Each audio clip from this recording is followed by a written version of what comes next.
Chris says, I invested in buying a handheld fly zapper inspired by your recent claims of success. After 3 successful swipes, it broke. Well, what you swiping, Chris? I've had 2 of them for years and they haven't broke. Seriously, it's the most satisfying thing that you'll ever own. I guarantee it, or your money back. This offer is not available and does not constitute a contract. Always read the terms and conditions. Does anybody read the terms and conditions? No. No, not now, not ever, never. We just click, yes, of course I've read the terms and conditions. And no, I'm not a robot. Negative.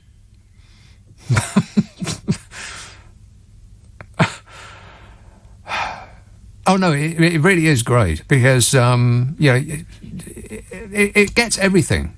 Spiders, mozzies, they explode like clothes moths. They go bang. Ha-ha, charade you are, clothes moth. But the best are houseflies, they're just so annoying. You can never get anywhere near them. They have the reactions of a housefly. But you can get them with a zapper. By the way, if you get a housefly with a zapper and it falls helpless to the ground, then continue to deal with it, because it's not dead yet. Like the monster in a horror film, it will come back to life. You've got to correct it. John texts, Boris Johnson says we will have to take the Taliban at face value and believe what they say. Why? Dr. Crippen said he was a nice man. Didn't make it so. I can't believe that Bodger actually said that out loud. We've got to take the Taliban at face value and believe what they say.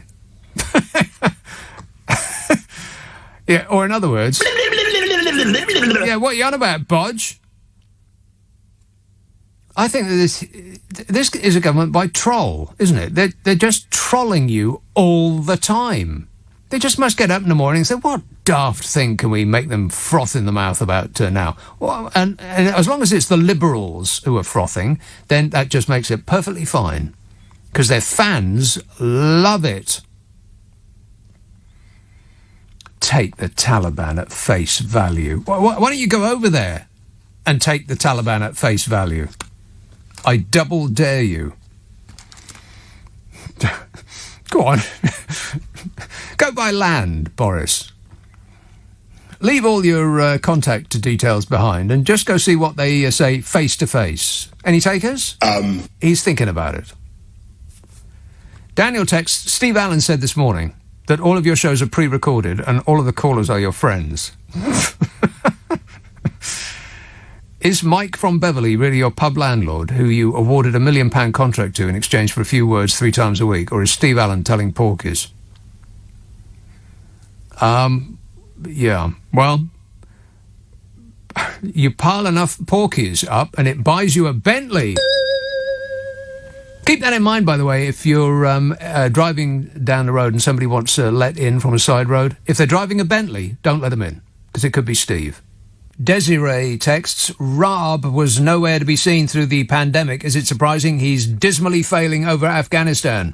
Is it surprising? No. No, dismally failing. That's actually going to be the Conservative Party's slogan for their conference in September. Dismally failing. British workers are among the worst idlers in the world, a group of Conservative MPs claimed back in 2012 in a book that they published. They said too many people in Britain prefer a lie-in to hard work, they said. And can you guess who they were? They were authors Elizabeth Truss, Priti Patel, Chris Skidmore, Kwasi Kwarteng and Dominic Raab. What? That's right, deck chair Dominic actually had the nerve to call British workers lazy. I'm surprised he could be bothered to lift his pen to sign it. Just when you thought this catastrophic clown show of a government couldn't get any worse, up pops deck chair Dom to prove you wrong. He's the actual Foreign Secretary, can you believe that? No. Even Gavin Williamson is embarrassed about that. So Dom Perignon Raab hauled himself from his poolside retreat to have one of his people release the following. Press release, Foreign Secretary statement, 20th of August 2021. That's after he released that picture of him on the phone. Have you seen that? It looks like somebody's complaining about his pizza order arrived after 30 minutes.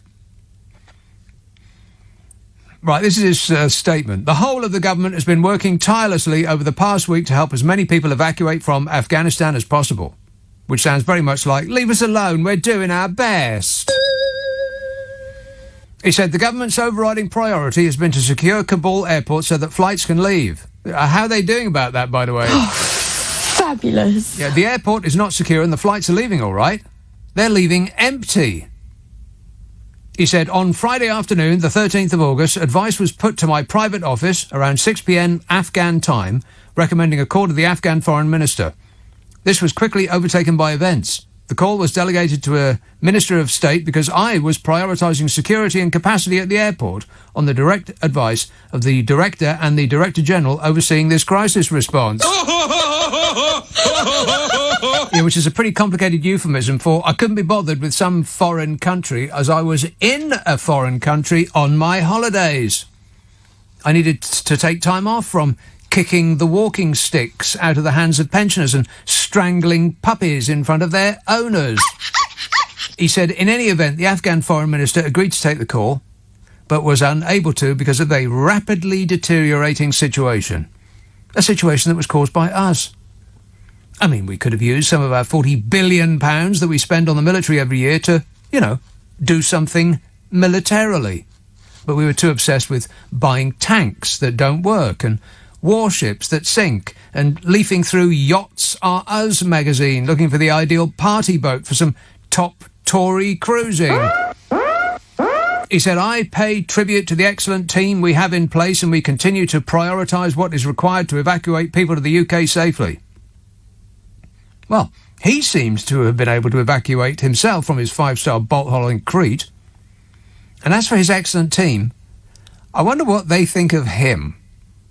Well, we don't need to wonder, because we have detailed files. Correct. Dominic Raab faced a string of damaging claims about his commitment to the job. Officials accused Deck Chair Dom of appalling negligence amid claims about an alleged failure to keep on top of his brief. In the days leading up to the Taliban's takeover of Afghanistan, he allegedly refused to be contacted about some government business while on his Crete holiday. Can you believe that? Yes. Yeah, it's entirely believable, yeah. Foreign Office officials yesterday told The Mail that his failure to engage as the crisis mounted was indicative of his attitude. One insider said for the past year it was like Mr. Raab had completely checked out. How can he be bored of being the British Foreign Secretary, he said. Dominic Raab, who as First Secretary of State is Boris Johnson's deputy, who was also accused of not being on top of his ministerial papers. Yeah, if only he had the work ethic and grasp of the job that his predecessor had, who was Bodger Johnson. I mean, you can't even say that he's better than Bodger. I mean, that's pretty good going when you are as spectacular a failure at the job as Boris Johnson was. I mean, that's next level failure, that is. It's as though he's trying to be bad at his job. Actually, I mean, am I hallucinating, or is it all so what would Donald Trump do? He'd put people in power in government departments that are totally unfit for the job or ideologically opposed to the department that they're running. And Deck Chair Dom is the man who didn't understand the importance for trade of Dover, our biggest and busiest port. We're not really selecting from the top of the tree here, are we? No. It's more like brushing the flies off what's fallen. A Whitehall source said that aides working for the Foreign Secretary had complained that he failed to get through his red box, which is filled each night with briefings. One claimed that he could read as little as a fifth of the contents of the red box, adding, "It's appalling negligence." Appalling negligence. They should put that on one of their plinths when they give us the predictable lectures in the autumn about how, with a heavy heart, they're going to have to reimpose the lockdown. However, a source to Dominic Raab yesterday dismissed this as simply untrue, insisting the Foreign Secretary has never not finished a red box Red box in this case is probably one of those cartons of red wine that you pass up in the supermarket. Booze. Raab also found himself embroiled in a briefing war last night over whether he had delayed the setting up of a scheme to bring Afghan translators into this country. The Foreign Secretary was accused of being responsible for delays in getting it agreed. A government official told the Mail the Foreign Secretary was an absolute nightmare. You can say that again. He does look like something out of a nightmare, doesn't he? I mean, the official said it's the same familiar story of Dom being uncontactable and saying he wouldn't look at things for days on end. The official claimed that he wouldn't clear the policy and was stalling. This is the policy of getting the people that helped us in Afghanistan out of Afghanistan. Yeah, well, You know, helping save people's lives who had put their trust in us is just another of those childish wish lists that we've heard Dominic Raab talk about so much. You know, like helping the disabled and the sick. I think the Conservatives have truly put that nasty party moniker to bed. Apparently not, because far from being uncaring, Raab delayed helping those most in need because he cared too much. What? Sources close to Dominic Raab said the delays in getting Afghan translators out of Afghanistan were caused by his desire for the scheme to cover not just translators, but a much wider list of roles. You know, pool boy, head waiter, maitre d', sommelier, that sort of thing. Of course, Bodger has complete faith in his Foreign Secretary. I think you'd have to walk in on the PM squiring some top Tory totty to get the sack. Bodge. I can't comment on that. So opposition MPs are taking the matter into their own hands and trying to get Raab a pay cut.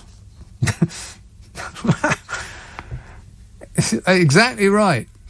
Hit him where it hurts. They threatened to submit a motion on the first day back of Parliament next month calling for Raab's ministerial pay to be docked because if he had not been sacked in time. Wendy Chamberlain, the Lib Dems chief whip, said if the Prime Minister can't show leadership on this, then I hope that MPs will do his job for him. There's no way that Dominic Raab should be in a post when Parliament returns. However, if he is, she said, then I believe at the very least his wages should be docked. If you don't turn up for your job in a national crisis, then how on earth do you expect taxpayers to pay your ministerial wages, she said. In no other job in Britain would you get paid more money for failing to show up. Actually, I think if we started a crowdfunder, we might actually be able to pay the entire government not to show up. What do you say, Bodge? He'll think about it. Lewis texts, American people have been wanting to pull out of Afghanistan before Trump. You bet they have. And I bet that if you had asked the people in this country a couple of months ago whether they should, whether we should pull our troops out of Afghanistan, they'd have said yes, absolutely. Yes. Straight away, if not sooner. Ask the people in this country whether we should lift a finger to help foreigners, and they'll say no. And furthermore... No. Wayne emails, listening as usual from New Zealand. The difference is that this week we are back in lockdown. The more things change, the more they stay the same, says Wayne in New Zealand. It's a plot, Wayne. It's a plot to save your lives. Don't fall for it. Josh emails, I cannot begin to describe my anxiety at this government's performance. What a shambles they are. The country and I really need you. I presume you don't mean me. Well, you know, like the sign. Whoever is looking at the sign is who is needed. Certainly not Bodger, Bodge. Yeah. Wait a minute. 0345 6060 973. Let's have a call in South Wales. Narberth. Hello, mate. How are you doing? Good, thanks. I'm in admiration of Joe Biden. He's acted with integrity. Has he? Yes, he has. I mean, what do you want? Another 20 years of the same thing? Well, it depends what you mean by the same thing. Because, I mean, since, 2015, it's been relatively peaceful for American and British troops. We've just been there with a very light presence. Things have been just swimming along tickety-boo. It it hasn't been relatively peaceful at all. It has. As you're playing devil's advocate now. No, I am not. Oh, well, if Afghanistan had experienced any peaceful period in their life, it certainly hasn't been since the Western mentality interfered with them. What? And The Western mentality? So what is it that we brought to them that is so despicable? Vulture capitalism. I mean, America only went there so their big companies with, what's his name, Rumsfeld, and what was the name of the company he was fronting, and, America's all about money, whether it's Vietnam for the sake of the arms builders, the arms salesmen. They've been involved in terrible acts all over the world. America, South America. So have we. I mean, in fact, we beat America to it by hundreds of years. Of course we have. You're dead right. And we've got to face up to our sins. Yeah, no, I think that that's a very offensive thing to say, particularly to right-wingers who would rather draw a cloak over our sins and claim that they don't want to rewrite history by rewriting history. Well, you've made a very good observation there, mate. Then I withdraw it. That's what it's about. By like accident. Brexit itself. It's... hello, you still there? No. Oh, you're not. Okay, I'll just let my thoughts run wild. That's what Brexit is always about. He's going to let his thoughts run wild. Okay, you've run out of time there, Jimmy. Sadly, unfortunately, it's time's up. No wild thoughts on this show. Wayne read that. Josh says, I cannot be... no, read that. Kath says, it's a full moon this weekend, Nick. Good luck. Thanks a lot, Kath. Now I'm really frightened. Jesus of Narrative tweets, Martha and the Vandellas promised us a heatwave. And Ella says, it's raining in Glasgow now, Nick. I don't doubt it. Wanstead, hello, Sophie. Hi, Nick. How are you? Great, mate. Two very, very quick things before the main topic. Are you kidding me? Number one, can I be the first? It's a bit early to say happy birthday. Thanks. You're welcome. I'll have a slice of cake for you this weekend. Well, you mean you're going to pop it in the post for me? No, I'll eat it. Oh, you're going to eat it. Oh, right. Okay. And the second thing, I thought you were a nice man, Nick, until I heard you saying the things you did about zapping all the insects. Yeah. You shouldn't kill a living thing. Absolutely, yes. Any moth or spider must be executed on site, no exceptions. The thing is, I spent half my life running around the flat trying to get them out. They don't listen, because then it's the ultimate, I have to hoover them up, but that's very rare. Right, so what is that if it's not executing them? But that's the last resort. So I tried to follow them around the flat, catch them, and then throw them out the window. But they're really dastardly and clever. No, they're not clever. They're idiots. Like flies. How can there be so many flies? They're so stupid. They'll bash themselves to death trying to get out of a window. When half of the window is open, they'll just bash themselves again and again and again on the bit of the glass that's shut. Morons. I have a method for catching spiders, though, if there are any. I'm going to be stereotype and say, but no, not cups. Cups. Because when you turn them rolled up newspaper and then just bash them to death. Now get a kitchen roll, the tube inside the kitchen roll after it's finished. Yeah. Bend it at the bottom, catch the spider, cover it at the top, and then throw it out the window. What? The spider. Right, not the roll. No. No. Not the roll. Right, that sounds like a very complicated way of just put a cup over it. No, but then they slide out. If you slide it no, they don't. surface. No, you put a bit of cardboard underneath the cup before you tip it upside down. Some of the spiders, they react furiously when you do that. They go up on their hind legs and they start running around and around and around, and you think, wow, I'm glad that there's a bit of glass between you and me. Otherwise, I might have to kill you. No, but I'm shaking with fear. One leg comes out from underneath the cup, and I know it's going to beat me. Even more livid with rage. Right, so you have to beat it first, to death. No. Straight out the window, Nick. Straight out the window. But what if it's one of those homing spiders and it just comes straight back? Now, what I want to know is, my friend told me this, but I don't know if she was winding me up. If you hoover it up, it comes back out the tube. Twice as big. Right? Twice as big as it was before. Yeah, it actually eats dust. But Steve Allen said they lay eggs in your ears. I don't know if he was winding us up. I think you should have just stopped with the sentence Steve Allen said, and then anything that follows that, instantly dismiss it. Okay. It's not going to pass the truth test. No. But Joe Biden, I'm really disappointed. Oh no. In what he said about those men falling from the craft. I know this is going to sound insensitive, and I don't want to. Grip onto something firm, everybody. No, when he said it was 4 or 5 days ago, what if someone turned round to him, and in the past, I have worked with a lot of Americans, so I'm not anti-American. What if he turned round in the past,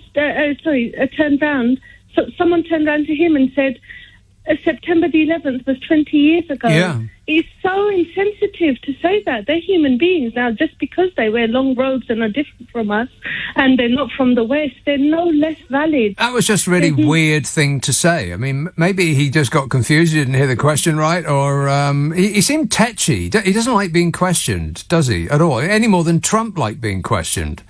It's a bit off. I mean, presumably, unlike Trump, he will have people who actually know what they're doing, making major decisions, although it does appear that he's allowed Trump to make this decision.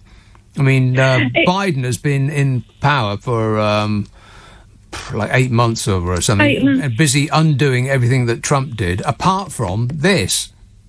And it's really worrying that Trump had the deadline of May. Now, if it's this chaotic now, 3 months later, what would it have been like in May? But the other thing is, I understand that he's between a rock and a hard place because he's playing to the domestic audience as well. Yeah. You know, he's damned if they stay in and he's damned if they pull them out. But the thing is, the catastrophic humanitarian mess that is created now is just awful, you know. Yeah, and and what we do is we sit around congratulating ourselves on how much we care, whereas the truth is that we don't care at all. And I'll prove it to you later on if you like. And I'm really sorry to say this. I was born here, so this is my home. But I'm really sorry to say, wherever America and Britain gets involved, there is just an unholy mess left. If you see Britain or America coming over the horizon, warning! Yeah, run for the hills. Exactly. But the really unusual thing that happened, which hasn't happened for years for me this week, was Ben Wallace on Dick Ferrari's show, and that MP, Tom, I can't pronounce his surname. Yes, Tugendhat. Those two, the interview with Ben Wallace and the speech, I suggest anyone who hasn't listened to it. It is very inspiring. Right. And I thought, oh my goodness, politicians with empathy and sympathy. Right, and you know who also did really well this week and covered herself with glory? Lisa Nandy. You know, the woman out of the chicken restaurants? Oh, that stuff is so delicious. They haven't got any chicken anymore. Did you hear about that? Nick, you know not to say that to me. I'm a vegetarian. I'm going to start hyperventilating now. Chicken's a vegetable. Go on, treat yourself. You deserve it.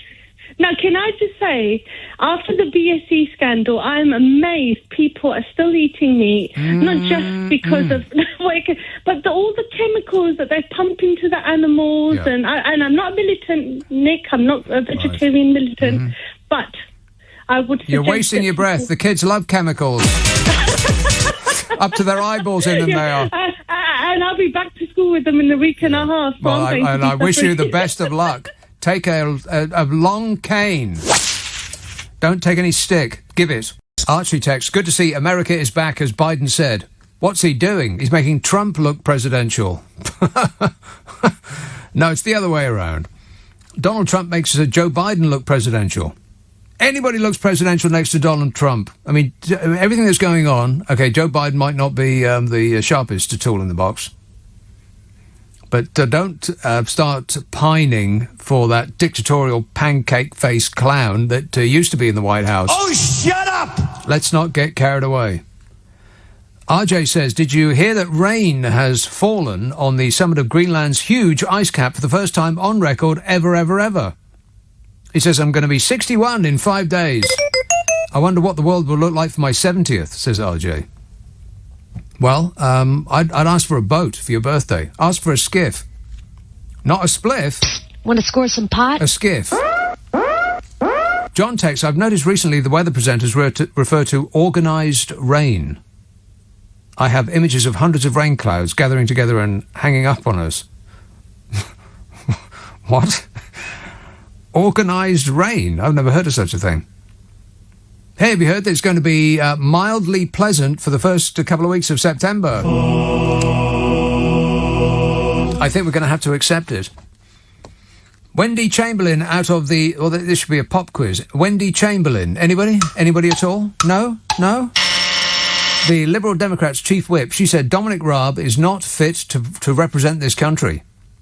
He has let down interpreters who are now in grave danger as a result of his gross incompetence. British servicemen and women owe their safety to these interpreters. The Foreign Secretary should have moved heaven and earth to save them. Oh, come on, Wendy, he was busy. Those margaritas don't drink themselves, you know. As a member of the Cabinet, Mr Raab received £67,505 ministerial salary on top of his £81,932 wage as an MP, which is about half what Boris Johnson once called chicken feed. Truly, they are in touch with the common man. And like I said before, in 2012, he co-authored that book that claimed British workers are among the worst idlers in the world. To many people in Britain prefer a lie-in to hard work, said the authors. Dominic Raab, Priti Patel, Liz Truss, Kwasi Kwarteng. In his interview to promote the book, Raab said, people who are coasting, it should be easier to let them go to give the unemployed a chance. It's a delicate balancing act, but it should be decided in favour of the latter. Yeah. I can't believe I'm about to say this, but I agree with Dominic Raab. We should let him go.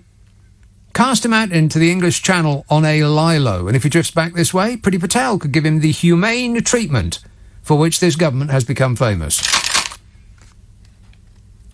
And since returning to Britain from his jolly holiday in Crete in the early hours of Monday morning, Dominic Deckchair Raab has argued that he deserved the break thanks to his very gruelling, demanding schedule. Apparently it's very hard work not doing any work. Actually, in my limited experience of office work, it is hard work pretending that you're doing work. Actually, I found it more difficult to pretend that I was doing work than actually do work. Raab said, we didn't predict that we would be doing this on this scale because of the Taliban takeover, but look, in respect, of course, I wouldn't have gone on holiday if I had known that would be the case. He said, equally, 18 months and 2 years of a very gruelling, demanding schedule, I think that it's right that people in those conditions try and take some leave, but we are always ready, I'm always ready to come back, he said. Mr Raab, 47 years old, started his career as a lawyer. Lawyer? He was first elected as MP for Esher and Walton in 2010, and he's still there now. So we must thank the good people of Esher and Walton. Hip hip. Boo! I was driving through Esher just the other day, as a matter of fact, past private estates and vast mansions that the Queen might think would be over the top. It couldn't be richer than if it was dipped in gold. And you could put a plastic shop window mannequin up for election there, and it would win if it sported a Tory blue rosette. So they did. What a way to run a country, eh? Dreadful. Archie texts, good to see America is back, as Biden said. Read that. RJ says, read that. I'm very, very good at my job. Way ahead of schedule. John says, organised rain, read that. Imogen says, not all of us love the heat. I hate the heat. I can't wait for autumn. Imogen, it's been autumn since spring. It went from spring to autumn with nothing in between. What are you talking about? Roger says, insane weather. Canada having a heat wave. America is cool, as are parts of the UK, while southern Europe is boiling. Well, some parts of America are so hot they burst into flames. I think the northwest is baking hot, whereas it normally is quite cool up there. Cool and rainy up in Washington and Oregon. And they've never had so much heat. How much heat have they got? This much. Conrad tweets, temperatures are fine, but Macron is so quiet at the moment of his beloved Paris. Is so quiet at the moment of his beloved Paris. Does that make sense? Is he helping Afghanistan? I hope so, but please prove it. Bring on the warmth in your favourite city, Glasgow. Says Conrad. I'll assume that English is not your first language, because the alternative is too difficult to contemplate. Dominic Raab must be up for promotion, says this text. Secretary of State for doing absolutely nothing. And Chris says, Bodger looks like a goat looking through a hedge with that hair. Like that's news. You've only just noticed. Of course. I mean, it's just so... every little thing they do is awful. It's the opposite of the Police song. Rock and roll! Everything they do isn't magic. The government is coming under pressure after it emerged that ministers did not make a phone call about evacuating Afghan translators who had helped UK forces. You know, in future, in some future war, when we get involved and we go over there and we don't speak their language and they don't speak ours and we need a translator, would anybody be daft enough to help us? No. I mean, you'd have to be out of your mind. No, of course we won't help you, will come the deafening response. But it will be in a foreign language, so we won't understand what they're saying. It's said that Foreign Secretary Dominic Raab was too busy to speak to his Afghan counterpart, with a junior minister being asked to do so instead. But the Foreign Office says that it was not possible to arrange the call before the Afghan government collapsed because it was cocktail hour by the pool and margaritas were 2 for 1. Booze. Raab's rejected demands from opposition parties to resign because being catastrophically unsuited to your position seems to be a way to the top under this regime. Ain't that right, Bodge? Yeah. Wait a minute. It was revealed earlier this week that the Foreign Secretary was unavailable to make the phone call last Friday while he was on holiday in Crete. I mean, good grief.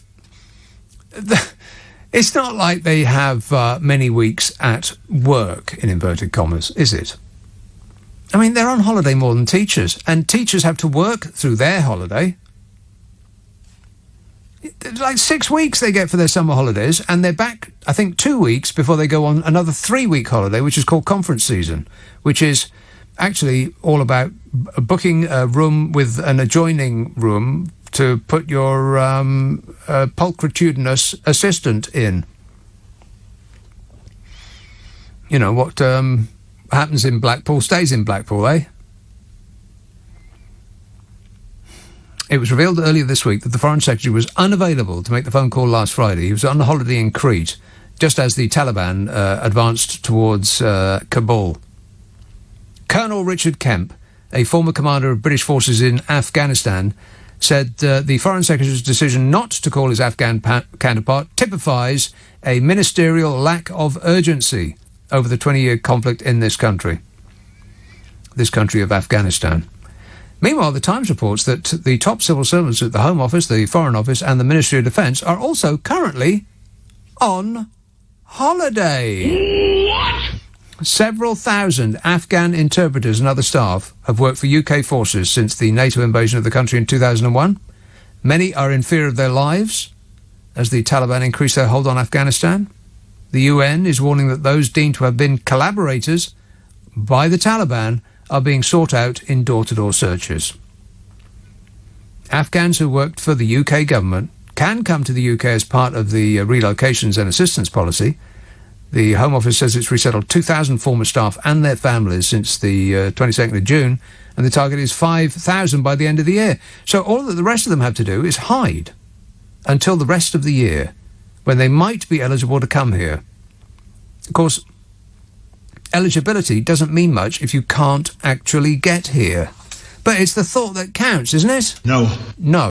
It's quite literally a failure to communicate because Dominic Raab did not pick the phone up.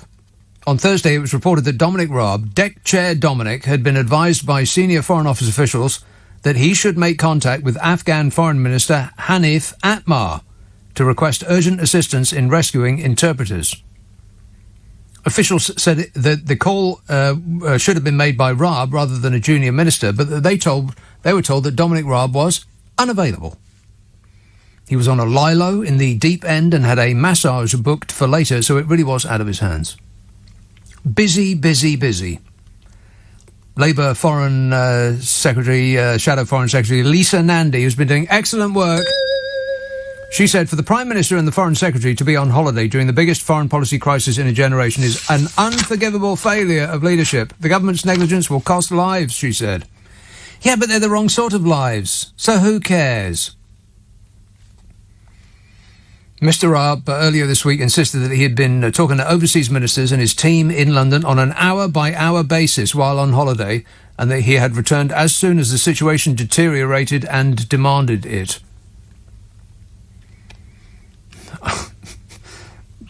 Yes. As soon as the Daily Mail started writing negative headlines about him, he was on the first plane. On Thursday, he chaired a call of G7 foreign ministers to discuss Afghanistan, saying afterwards that efforts to do everything possible to evacuate vulnerable persons from Kabul airport were ongoing. Some Conservative MPs are unhappy at the Foreign Secretary's handling of the crisis in Afghanistan. They're dissatisfied. But, and it's a huge, giant, wobbly but... Affirmative. Health Secretary Sajid Javid defended his colleague, calling him one of the most professional and most effective ministers I have ever worked with, which tells you everything you need to know about Sajid Javid. The Saj Man, Super Saj, Power Stance Saj. Armed Forces Minister James Heappey said that he did not know why the call had not been made, but he added, the reality is that no one phone call would have changed the trajectory of either the speed of collapse of the Afghan government nor the speed at which we've been able to get the airlift running. Really? Is that on the basis that no one saw this coming? The combined might of the British intelligence services and military experts and government ministers, did they really know so little as to be surprised by this? And if so, shouldn't they all be handing in their resignations, or is that not the done thing anymore? Just tough it out. Distract the public by spotting dinghies, and we'll have forgotten all about it come September when they get back from their sun loungers. 0345 6060 973. George tweets, Boris Johnson and the Taliban are both renowned for telling the truth. Liar! This says, everything Bojo attempts has failed. Why is he still PM? Why, Bodge?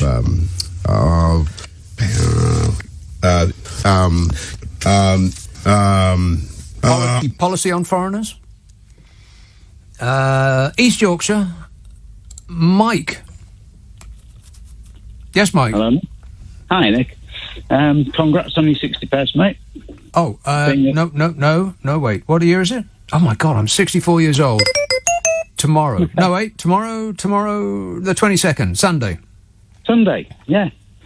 Yeah. Anyway, I'm being older than you. I can get away with mentioning that. 61. That is... I just have no relation to that number. That just seems... Somebody else is 61 years old, not me. I'm 21. 31? 41. I'm 41 years old. Absolutely. I just wanted to sort of bring out the two, Dominic's Gollum and the existing one, because Gollum actually thinks that Raab is a huge improvement on Johnson, because when Johnson was in hospital, he said that the meetings went a lot better and there wasn't any joking about, and when things went against him, he didn't say onwards to victory and walk out.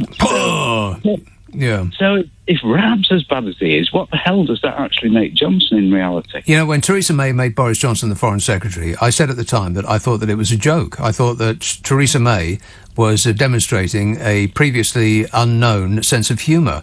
I thought it was actually a gag on her part.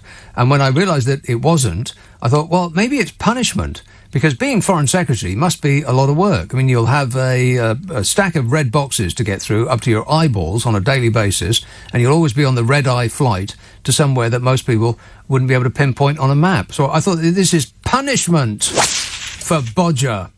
But he appeared to be able to sail through it without doing any work either. But if having to move around a lot is punishment, why is Johnson now saying that he wants Carrie given a job which involves a lot of foreign travel?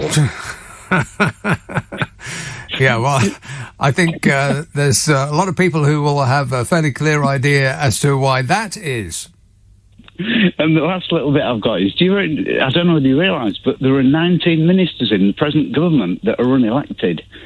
Like Frost and Lord Bethell and people. You know, Lord Bethell who lost his phone when all the yeah, it's curious how so many people in this government keep losing their phones all the time. It's unfortunate that there's a lot of what an investigator might call evidence that went with those phones. Yeah. Well, I thought Brexit was about getting rid of unelected officials. Yes. And yet they've got 19 of them in the government. Yeah. I mean, it's quite amazing. We don't want evil European socialist unelected bureaucrats. We want good old British unelected bureaucrats because they're the best unelected bureaucrats in the world. Better than French unelected bureaucrats and German unelected bureaucrats and... Hey, Gav. I just reckon we've got the very best people in this country, much better than the French have, much better than the Belgians have, much better than the Americans have. That doesn't surprise me at all because we're a much better country than every single one of them. We're a much better country than every single one of them. Oh, my God, I'm so embarrassed.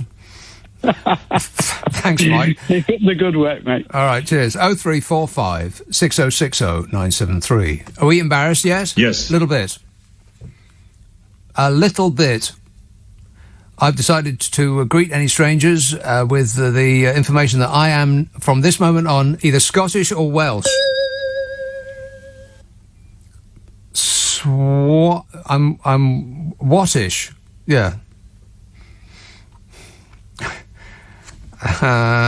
Nick tweets, Boris probably made his statement regarding trusting the word of the Taliban because he was extremely fuzzy-headed after spending the night in a ditch. He certainly looked like that when he was on TV earlier today. Yeah, he had to spend the night in a ditch because the skip that he normally sleeps in was occupied. He got there just too late.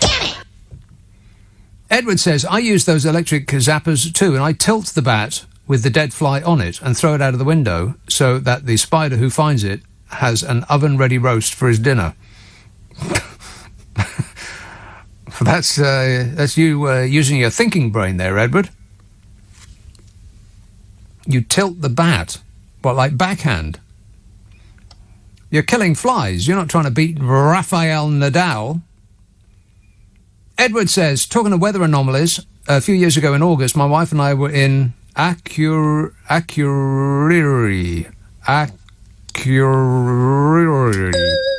on the north coast of Iceland. The weather was hot. I was in a T-shirt, says Howard. Meanwhile, on the island of Britain, the jet stream was playing havoc, rain lashing down with an almost hurricane-strength wind. Very weird. Yeah, very, very weird.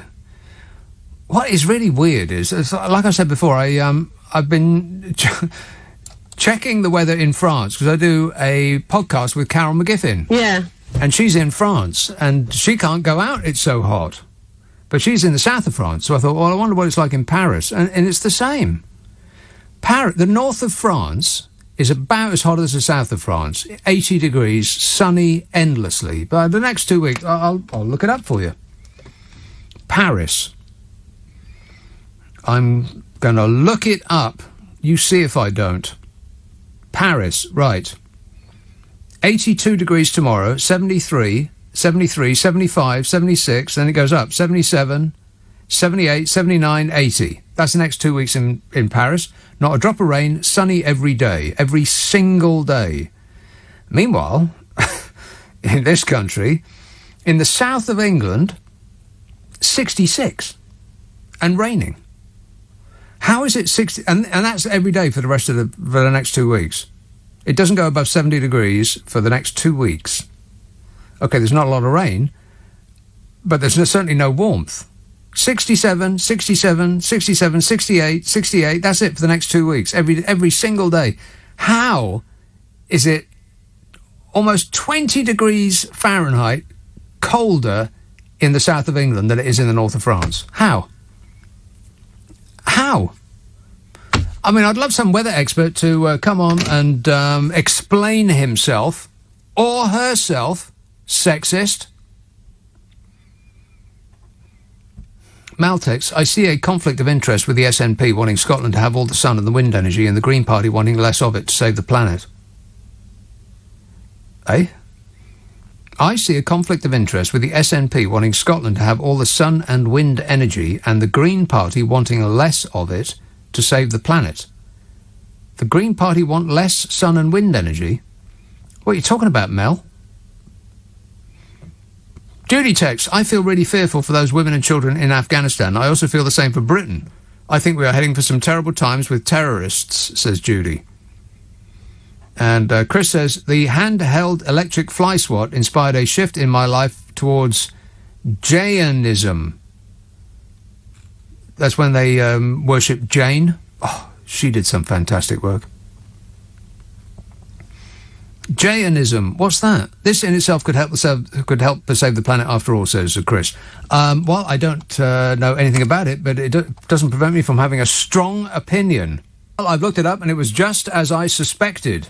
Jainism is transtheistic and forecasts that the universe evolves without violating the law of substance dualism, auto-executed through the middle ground between the principles of parallelism and interactionism.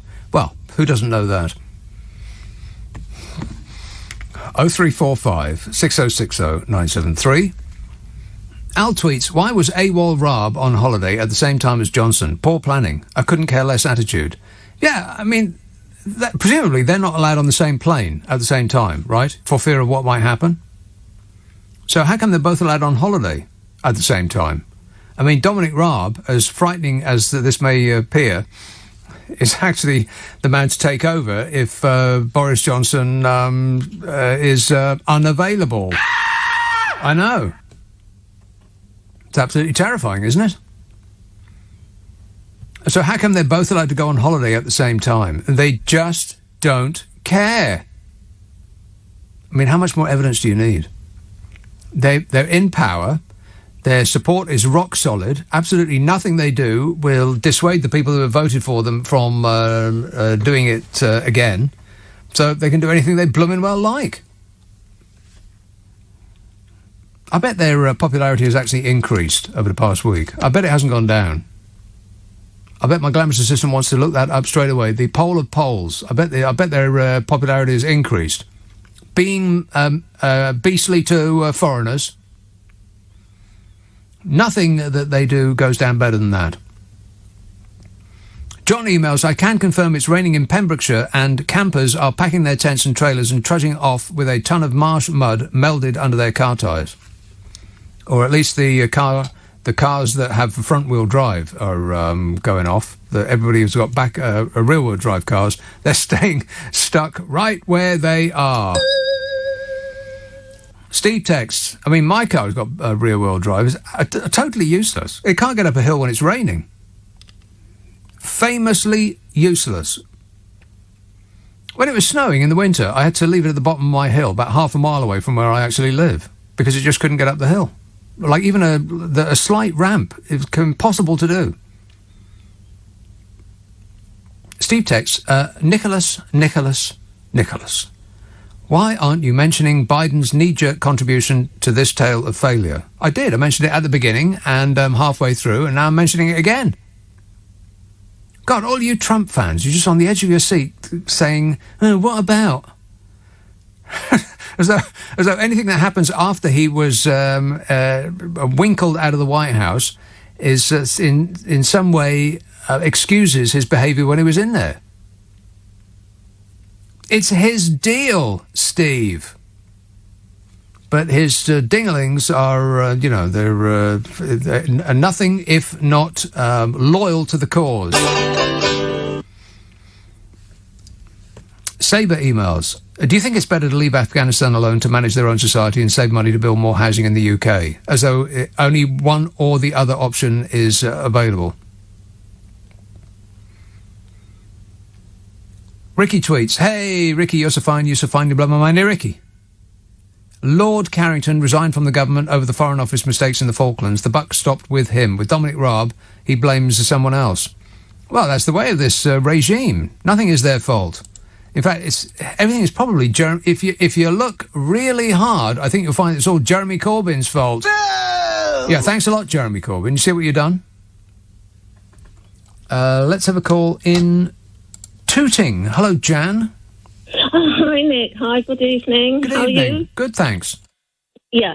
So I'm calling up about to say, well, I thought I'd start to ask you whether or not you must have seen that photograph, or have you seen that photograph of how the 640 passengers from Afghanistan were taken in that US yes. military... And what occurred to me straight away was, as I blew it up and peered at it inquisitively, was how few of them were women or children. Oh. Well, to me, it just seems like it's just everyone packed together, like a bit like... well, I don't know. Like in front of the stage at Glastonbury when Coldplay are playing. Rock and roll! Is that what you mean? No, there's just so many that, and there's a pandemic on only just a few days ago. They're running from bullets. They'll think about a pandemic later. No, all right, so they're going to Qatar, and America's going to try and arrange for them to get visas to go to America. But how are they going to... America's in a crisis with the pandemic in a way, and where are they going to go? They're going to end up like those Mexicans or those other people who end up in, the children separated from their parents. And Jan, you think about that later. You try to save your life if it's in threat now, and then you think about some other thing that might happen to you later. Yeah, I guess. What do you think of it, though?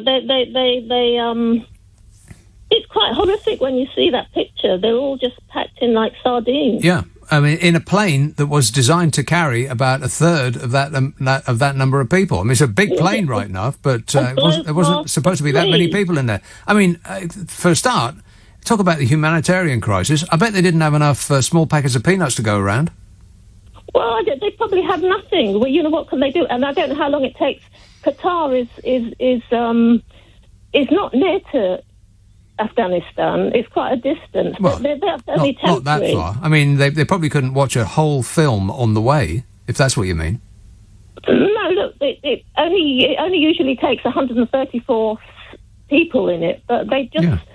They I guess America, they couldn't just leave them there because they could all get shot. Yeah, exactly. I mean, it didn't look like a great step forward in airline safety. I mean, could they all actually find their seat buckles? Probably not. No, it's just, you wouldn't think there was a pandemic on it, seeing that photograph. Yeah, well, like I said, if bullets are coming your way, you think about catching a disease later. Yeah, that's true. But there's it brings to mind pictures of the Holocaust, where they packed everyone in and they just they can't always. Well, no, anyway, that's a different scenario, though. Yeah, a little bit, tiny bit different. Yeah, affirmative. Yeah, slightly different from the Holocaust in that they were trying to save them rather than kill them. Yeah, the opposite way around. But keep thinking, Jan, because it's what you do best. Thanks, Jan. Appreciate it. James texts, I never thought I would say this, but bring back Donald Trump. He would have let this mess unfold in Afghanistan. James, this mess is unfolding in Afghanistan, and it's principally Donald Trump's fault. He having made this huge deal with the Taliban back in February 2020. He would have done better. Oh, please, with your whatabouts. Unless the world was absolutely perfect in every way, shape and form. after Donald Trump was wheedled out of the White House, then it would forevermore be, well, what about this and what about that? Donald Trump wouldn't have allowed this, or Donald Trump wouldn't have allowed the weather to be so awful in the summer in this country. Wouldn't have happened under Donald Trump. In fact, under Donald Trump's leadership, the summer in this country last year was much better. See? It's just so desperate. I'm no fan of Joe Biden, but Joe Biden was the man to get Donald Trump out the White House. Everything he did after that was just gravy. Gravy. Richard Tex, took your advice and have been watching The Sopranos. Absolutely. He says it's absolutely hilarious. The only thing it beats is Boris Johnson pretending he has only 3 children. All hail our great leader. 3? I don't think he's pretending he's got 3 children, does he? How many children you got, Boris?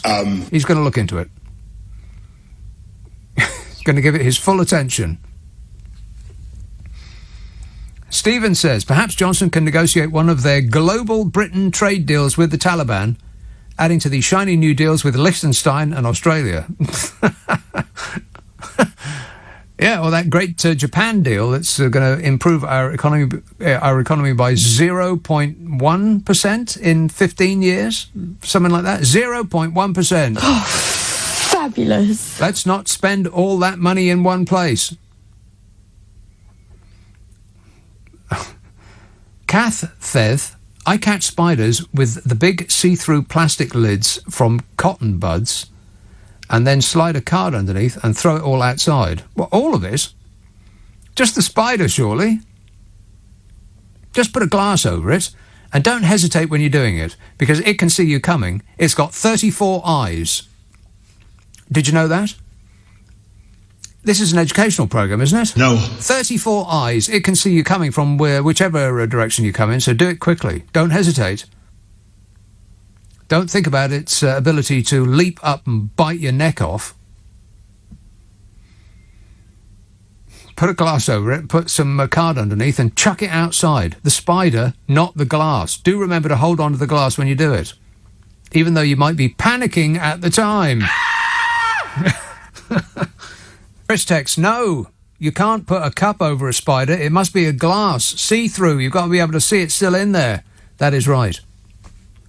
And after you chuck it out the window, you've got to make sure that it's not still in there, gripping to the sides of the inside of the glass. And I can't emphasise this enough. Do keep hold of the glass when you chuck it out the window, because launching a glass into the street is not a great step forward in road safety. This says, if there was no video of Matt Hancock snogging his aide, he'd still be Health Secretary. Until a video surfaces of Dominic Raab lying on his sunbed, switching off his mobile, he's still going to be our hapless Foreign Secretary. I think he would still be our hapless Foreign Secretary, even if there was a video surfacing of Dominic Raab lying on his sunbed, unless Dominic Raab was lying on his sunbed with Boris Johnson's next girlfriend. Then he'd be out. Al tweets, really disappointed with Biden. I was happy when he was elected, but now he's only slightly less of a disaster than Trump. Between them and Johnson and his sycophants, is that the best we can do for leaders? Seriously, says Al. Yeah, apparently so. But we don't mind about Afghanistan. And you might think, what? No, we don't. I'll prove it to you. Somalia, what do you know about there? Somalia is bracing for record levels of displacement this year as drought ravages part of the country, leaving tens of thousands of people without water. So far, 112,000 have been displaced in the first 3 months of this year, of whom 34% were uprooted because of drought. The UN estimates 2.7 million Somalis will face severe food shortages over the coming months as drought conditions affect more areas of the country. Did you know that? Burundi has been credited as being the hungriest nation in Africa. It was on top of the Global Hunger Index score list for 3 years. Almost 65% of its population are below the poverty line. More than 50% of Burundi's 10 million citizens are affected by malnutrition, by which they mean children who look like a bag of bones with distended bellies and flies in their eyes. Did you know that? In Eritrea, more than 12 million people have been affected by famine and drought. Timor-Leste is one of the poorest countries in the world that you've never heard of. 90% of the population doesn't get enough food to consume between November and March every single year. Around half the country's children are chronically malnourished. Did you know that? Ethiopia has suffered from famine for almost 3 decades now. The Central African Republic has the highest 2019 GHI score, Global Hunger Index, making it the world's hungriest nation at this moment, according to this calculation. It's the only country that has extremely alarming levels of hunger of the countries with the sufficient data for calculating their scores. Nearly half of all children in the Central African Republic are stunted, and 60% of the population is undernourished. Did you know that? All of this is happening while you've been fretting about Afghanistan. In fact, it was happening last year, and it was happening the year before, and the year before that, and the year before that. And what have we done about that? So that's just the people who don't have any water or food. And then there's the human rights abusers. In Qatar, migrants from Bangladesh and India and Nepal working on the refurbishment of the Showcase Khalifa Stadium and the landscaping and the surrounding gardens and the sporting facilities known as the Aspire Zone are being exploited. Some are being subjected to forced labour, as in slavery. They can't change jobs, they can't leave the country, and they often wait months to get paid. And we like Qatar so much that we're going there to play the Football World Cup next year. We don't care. The Kingdom of Saudi Arabia executed at least 40 people between January and July this year. That's more than in the whole of last year. Amnesty International said executions took place following convictions in grossly unfair trials, marred by claims of torture during pre-trial detention, leading to forced confessions, which the prosecution systematically failed to investigate. People were set up and then killed. In the first half of the year, many people were also sentenced to many years in prison for satirical internet posts and human rights activism.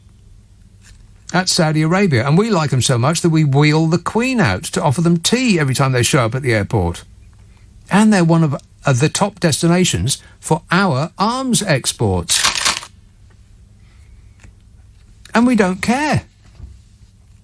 And that's to say nothing of China's various crimes, which mean so little to us that we don't stop for a second before rewarding them with our custom, because it saves us a bit of money to have stuff made in China than here.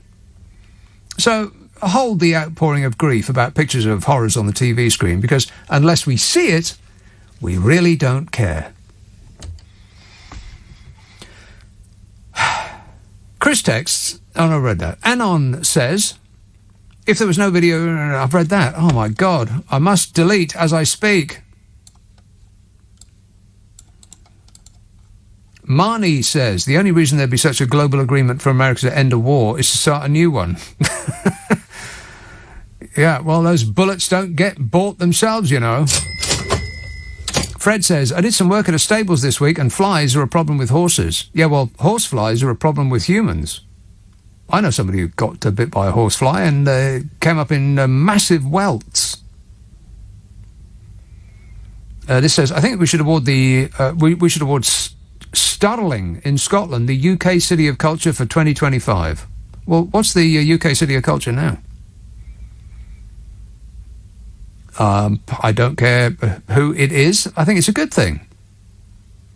It's not suggesting that it's a reward for culture coming from that place. It's just bringing interesting things to those places that wouldn't have had them. You know, art shows outside and events and all that stuff. Why would anybody complain about that? Millie says, oh, but they do. I don't like this and I don't like that, and moan. Stop whining. Millie says, Dominic Raab's majority went down from 20,000 to 2,000 at the last election. Yeah, but he still won though, didn't he? I bet his majority has gone up. People love a bit of abuse, especially if it's, about somebody else. And this says, Dominic Raab is just an over-promoted estate agent. An estate agent. No! Did you hear that Osama bin Laden actually banned Al-Qaeda from assassinating Joe Biden? Because he thought that the Democrat leader, Joe Biden, would become an incompetent president and lead the US into a crisis if jihadists were successful in killing Obama. Obama. You remember Obama, don't you? Yeah, well, if jihadists had been successful in killing Obama, Osama bin Laden said, don't kill Joe Biden because he'll be a catastrophe. Bin Laden made the remark in 2010 in a letter that was found in a trove of documents at the Pakistan compound where he was killed by US Special Forces in 2011, or so they say. Never actually saw any evidence of that, but, okay then. 2010 he wrote that letter, in Pakistan. The document was first made public in 2012, but has been brought back to light and given new significance amid the chaotic US withdrawal from Afghanistan that has gifted the country back to the Taliban. Osama bin Laden did not ban Al-Qaeda from assassinating Donald Trump, though, because even bin Laden wasn't so crazy that he could have imagined that the American people would have voted for that clown to be president. I'm president! Can you believe it? The letter was written in 2010 when Donald Trump was just a failed businessman and painted, powdered oaf who played the part of a successful businessman on the telly.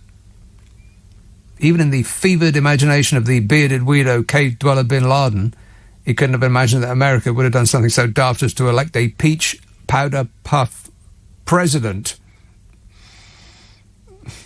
What started as publicity for his failing Trump brand became a shot for the presidency because he liked the applause from his drooling yeehaw fans. I mean, that Biden might not be the best person for the job of president is completely irrelevant. Since when did America vote for the best person to be president? I mean, you remember George W., don't you? Absolutely. Biden was the best person for the job of chucking the screaming Mimi out of the White House. He did that very well. Excuse me.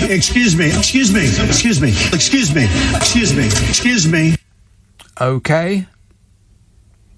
He spent the time in office so far, Biden, trying to undo every insane, self-serving, spiteful thing Trump did, except for the one thing that matters this week, Afghanistan. And Biden decided to keep Trump's deal with the Taliban, probably because that's what the American people want. Bring the troops home. I would be surprised if Biden's popularity has gone down that much. It took a bit of a hit because people were seeing things on TV and they thought, oh, I disapprove of that. I disapprove of people falling off the outside of planes. But his popularity didn't go as low as Donald Trump's highest rating when he was in office. So there's that. And I bet our government's popularity has also gone through the roof. I mean, it will take a bit of a hit while the pictures are on TV, but they won't be on TV very long. I mean, I went through that list. Millions of people are starving to death and haven't got access to clean water, and I bet you didn't know any of it. And it's been happening all this year and last year and the year before that and for 10, 20, 30 years before that too. And you didn't know it because it's not on television. Because it doesn't come with exciting pictures, only depressing ones. People don't die in what look like Hollywood stunt film, in the manner of a Hollywood stunt film. They just sit down quietly and just pass away. So they don't put that on TV, so people don't feel anything about it. We just obsess about certain things that are in our face at this moment. And next week, they won't be, and you'll have forgotten all about it. Mark emails, I retired 3 years ago, and in the past 2 years in my job, I literally had almost nothing to do. It was exhausting trying to look busy. Now I have to try and look busy at home for my wife. I haven't worked in offices very much, but I did for one summer. And I didn't really have very much to do. I did it on work experience, a part of my course at university. And they didn't really give me very much, but I was required to appear as though I was busy, because otherwise they would think that either I was completely wasting my time or their time, or that they would give me more work. And I found that trying to look busy while not doing anything is much harder and more stressful than actually working hard at doing something. Tom tweets, I wonder why there was reluctance of other governments to support us in Afghanistan when the US pulled out. It's not like we've got form for reneging on deals or not keeping our word. It is a bit weird. It's very strange, that. I mean, the amount of money that we and our allies outside of America spend on defence is just absolutely massive. I think we probably spend it on the wrong things, though. We spend it on the big I am things, like warships and tanks. Tanks that don't work. You believe that? Billions and billions and billions of pounds on tanks that can't shoot straight, are unsteady when they're moving. And, of course, nuclear weapons,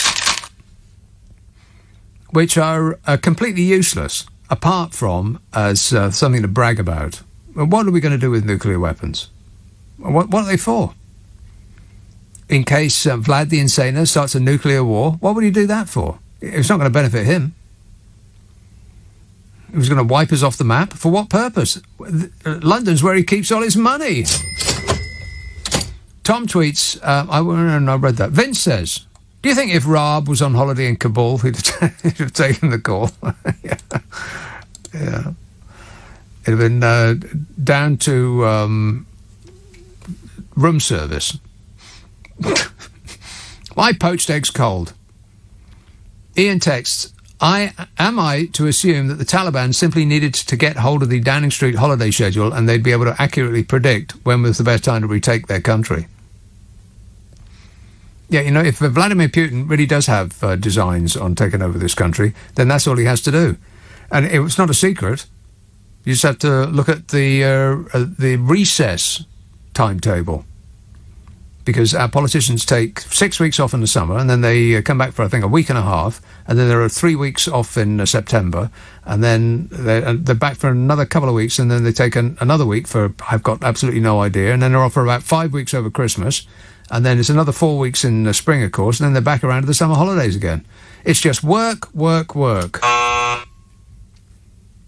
Carol emails, those professing to care about what happens next to the Afghans while agreeing to such drastic cuts to foreign aid are shameful. There you are, you see. We don't care about anybody else but us. That's, you know, the government's actions are not taken in a vacuum. They're doing things that they know their fans will like. It's not by accident. The reason that they're there is because they were promising to be beastly to foreigners. I mean, why do you think they gave Priti Patel the job? Because she's a nice person? No, because she gives the fans what they want. Look, another dinghy. Push them back out to sea, let them drown.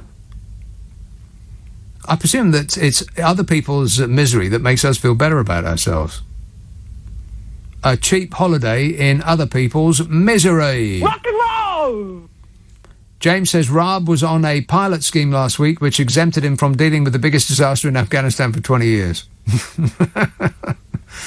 There's a lot of those pilot schemes about.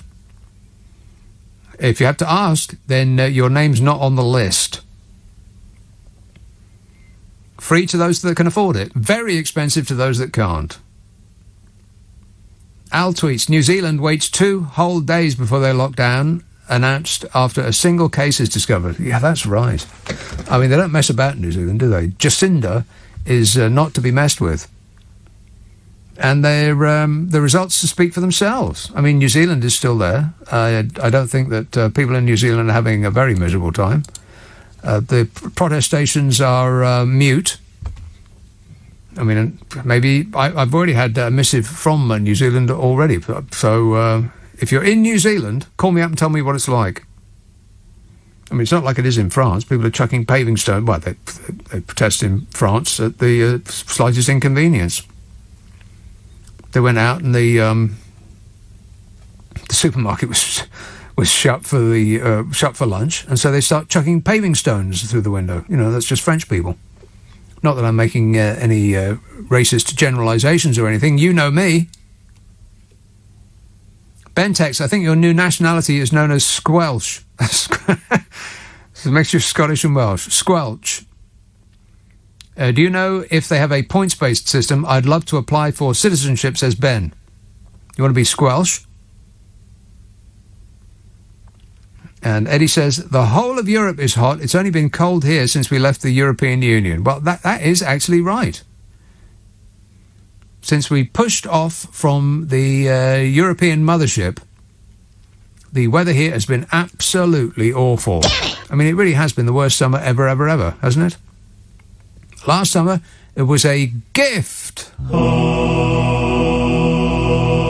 It was as though they were just pushing us off with that one last one. Showing us what we'll be missing when we're not in their little club anymore. That was their scheme all along, giving us a nice, pleasant weather for the last couple of years so that we'd really notice the difference. How is it that the north of France is, for the next couple of weeks, and for the whole of the summer so far, been about 70, 80 degrees and sunny all the time, and yet this country's been cold? I've actually had the heating on in August. In fact, every month of this summer so far, I've had the heat, not all the time, but, you know, every now and again it just gets too blooming cold. I mean, I do go around, it's not like I'm wearing shorts and a T-shirt. Shorts and a T-shirt? Disgusting. I'm not one of those people that goes around like that. I'm wearing layers of woolens. I've got 2 layers of woolens on now. And that's what I walk around in my house in. But at some point, 2, 3 layers of woolens just don't cut it anymore and you've got to turn the heating on. In August.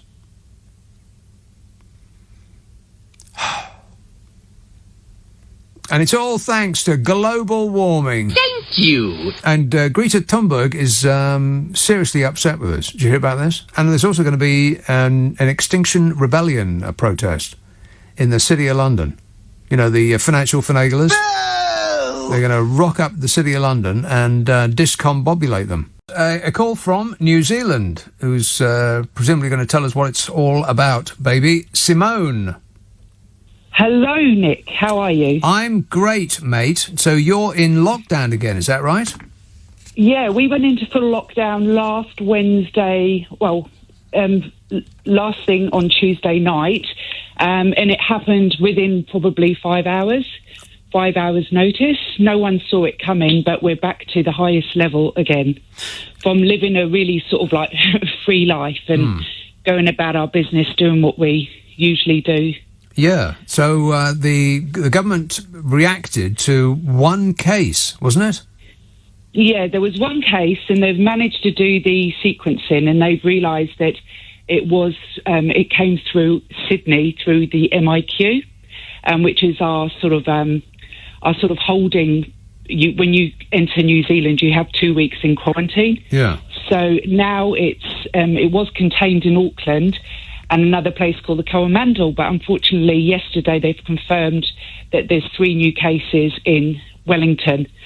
So we have an extended lockdown till Tuesday next week. Right, and what does lockdown mean in New Zealand? Lockdown is full lockdown. Like it was, I was home for Christmas, so when we went in December, remember, we had a sort of more stricter tightening, so the pubs were closed. Well, you mean in this in Britain? You're talking about, right? I was home at Christmas. Right. So it looks in New Zealand, a lockdown there is what we had here, where you can't do anything apart from go to the shops, and that's it. Yeah, pharmacy, supermarket. You can go out for a walk. Yeah. You have to stay within 5 kilometres of your house. So it's pretty strict, but obviously this is a short and sharp reaction. They say go hard, go early. Right. So what do the people of New Zealand think about the strict way that Lucinda Ardern has been dealing with this? Well, in general, I think she's fully supported. Basically, right. Their sort of mission is for eradication.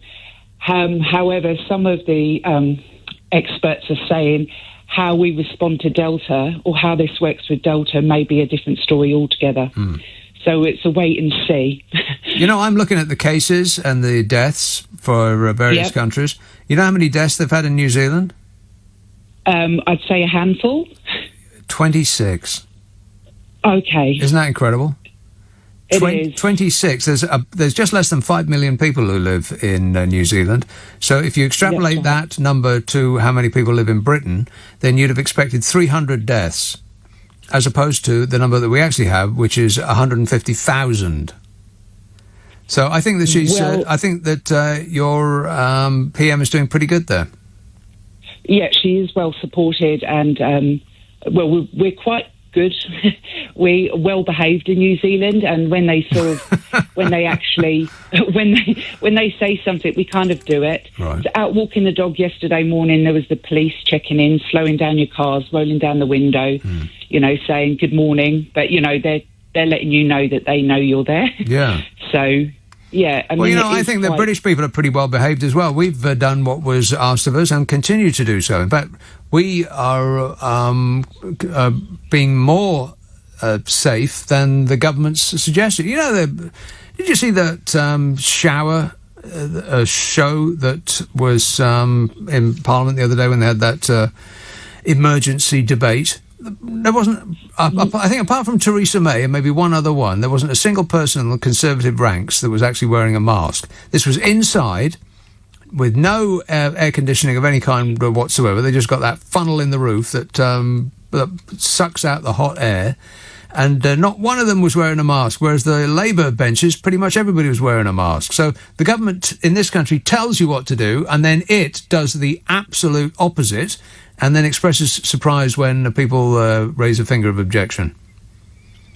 I get what you're saying, Nick. I remember being back in England in December when we had that announcement on that Saturday evening saying, if you've packed your bags for Christmas, unpack them. All the while, five days prior to that, Boris was saying Christmas isn't cancelled. So I don't really know if the left hand knows what the right hand's doing half the time. Not at all, no. But we're quite concise here, and I think it's going to work. We're just really confident that we're going to stamp out the 32... Well, it's gone up to 32 in 3 days from just one case, so hopefully this is going to work, because I know that from visiting home, I just felt the stress of everyone living under this constant lockdown in and out, and so... Well, I bet that's our autumn. I bet we'll stumble into another catastrophe, because that just seems to be the way of our world. Yeah. Wait a minute. Yeah, that's his thing, stumbling from one catastrophe into another. Yes, well, it looks like you're in a safe place there, Simone. If in doubt, I think you're in a safe place there. If in doubt, follow the billionaires, and they're all hot-footing it over to New Zealand. I think they bought New Zealand, haven't they? Well, some bits. We do have quite a few rich people coming in. Yeah. I think David Cameron. No, not David Cameron. He's the guy who directed. Oh, what was it now? Titanic. Famous director. Titanic. He brought up. Pardon? Titanic. You know, the big boat. Spoiler alert, it sank. It did indeed. Anyway, Nick, it's nice to have a connection to back home again. I enjoy I enjoy listening to you on a Saturday morning, waking up and hearing your banter. I thought I'd call in today. So, well, thanks for doing that, Simone. In closing, what's the weather like in New Zealand? We're 19 degrees here today. So yes, well, thank you, but winter. We don't wish to know that. Thanks a lot. 0345 6060 973. John texts in relation to my birthday. He says, age is just a number, one that's telling you just how ancient you are. It's a number I don't have any relation to at all. I just... that's not me. 61, that can't possibly be me. What's that got to do with me, 61 years old, on Sunday? Andrew texts, if people from England are called English, and likewise people from Scotland are called Scottish, why aren't people from Wales called Walish? What makes them so special? Says Andrew. Let's have Hampshire Oldham. Odidum. Odidum. Is that your name? Odidum. Odum. No, wait a minute. He'll be yelling at the phone. I haven't put him up yet. One moment, please. Yes, Adam. Hi, yeah. No, I was just thinking of your last caller about New Zealand. Now, I have a lot of family in New Zealand. And where everyone hails New Zealand as the oracle for lockdowns and having few deaths and everything else like that, what we have to realise is the population of New Zealand and also the sparsity of New Zealand and the geopolitical side of that. It's just in the middle of nowhere. So no one really goes there other than if you retire or you want to leave as a kid. Yeah. Now, the point is, at the end of the day, that Jacinda is going for this, same as Australia are going for this whole COVID zero approach, which is just not possible.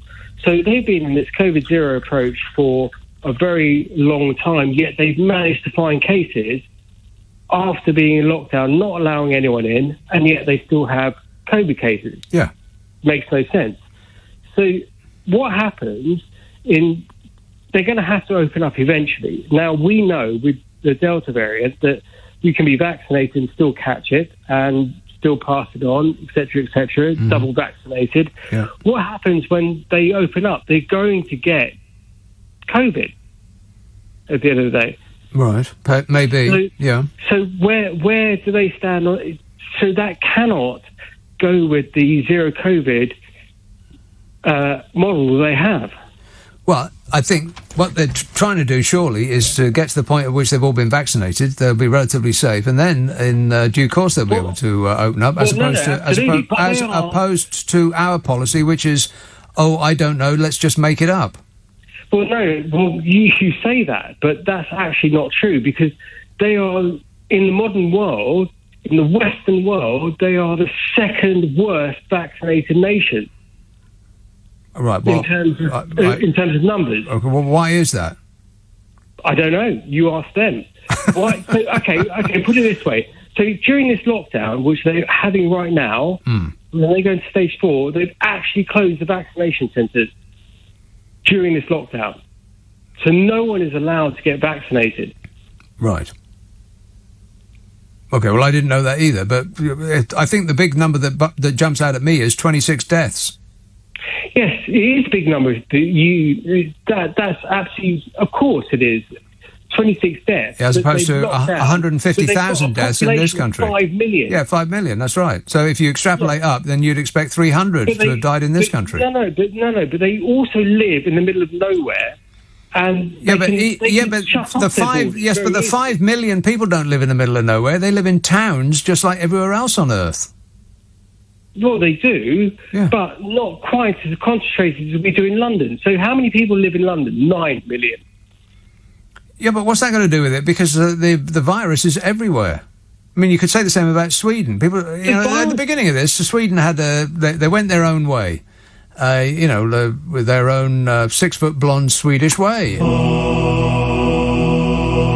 And they didn't have the same number of deaths that we had, and people were constantly calling me up saying, the reason for that is, as you just described, Adam, they live in the middle of nowhere, and they're very spread out, and they've got acres and acres between them, and it's not like here at all. But actually, it is exactly like here, because just like here and everywhere else on Earth, people congregate in towns.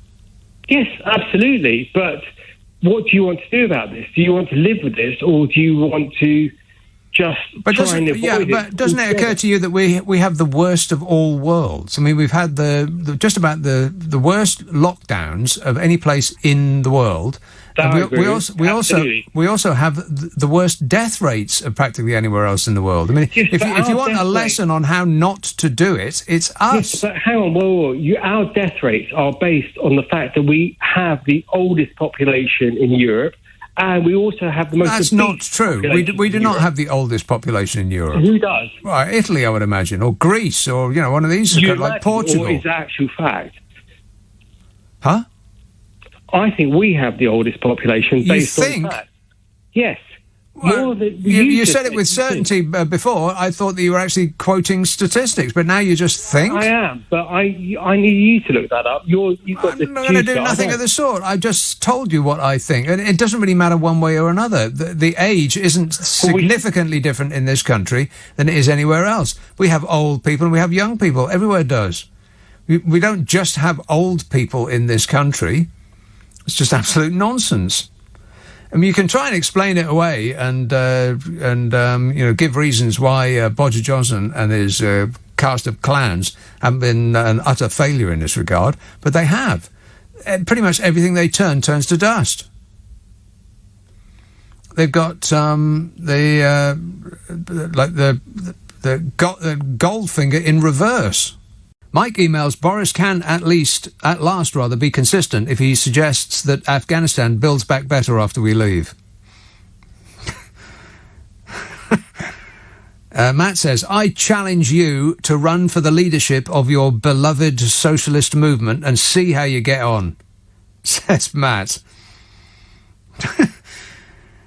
So those are the only two options. You either are a fan of this mendacious, inept, malevolent clown show that we've got running this country, or you're a socialist. Those are the only two options available. You're an idiot, Matt. Neil emails, have we flattened the curve yet? Asking for a friend. We must only be moments away from Boris Johnson shuffling onto our TV screens to tell us that with a heavy heart we must all get locked down again. Yeah, nobody saw this coming. Southampton. Hello, Simon. Nick. Simon. I had to ring because there's two things that really wind me up, right? One is people that are apologists for this government, and the way that they treat us, that this government treats us with pure contempt. And it does nothing but make their popularity soar. It's bizarre, but then when you get callers like your last one, this is my second point. There's been a few on tonight in different shows as well. Armchair epidemiologist, okay? Everybody's an epidemiologist now. Yeah. All you have to do is be able to say epidemiologist. Yeah, I can say it, but I can't spell it. But now, look, here's the thing. Yes, New Zealand has got cases. Where did those cases come from? They came from Australia because they've got a travel corridor with Australia. So that's how that got into the country. And as far as things go, we're all in uncharted territory here. And if Jacinda Ardern thinks that her best policy is to keep the country closed, then that's all well and good. Because do you know what? Here's me being an armchair epidemiologist now.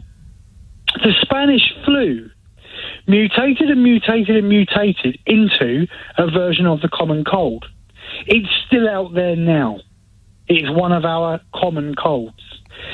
If that is one possible outcome of what this disease is going to do, that's worth waiting for, isn't it? Well, these things, here I'm going to demonstrate my expertise.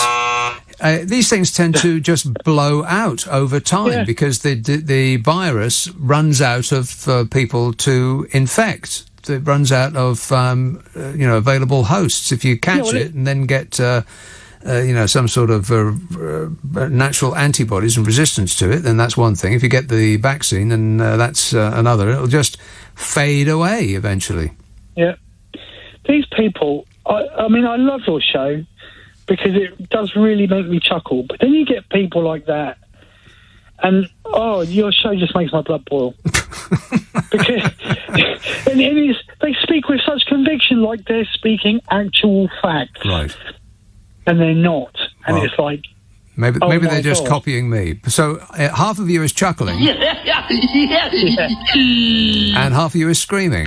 I know what I'm doing. I know the answer. I've got the answer. Yes. I'm going to edit out all the callers and just have your bit. Right. Yeah, you know that this show gets released as a podcast.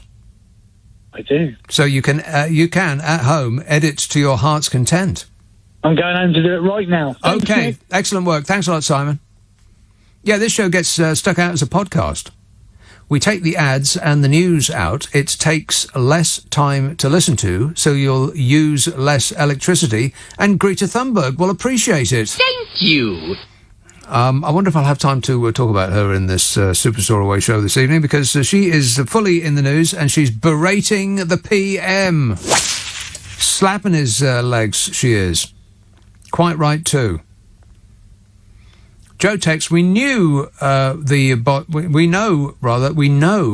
bodge is feeling the heat, as for the first time in weeks, he has brought up about COVID-19 and the new Regeneron antibody drug, even though there is no fixed date for its rollout.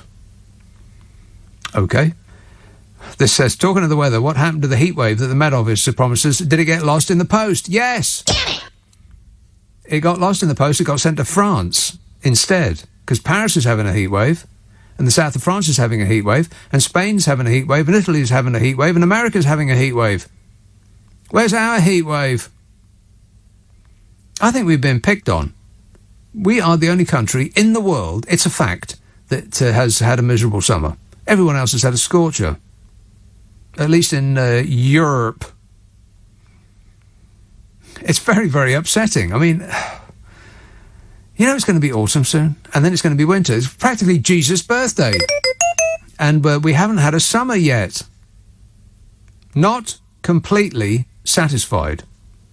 Very disappointed.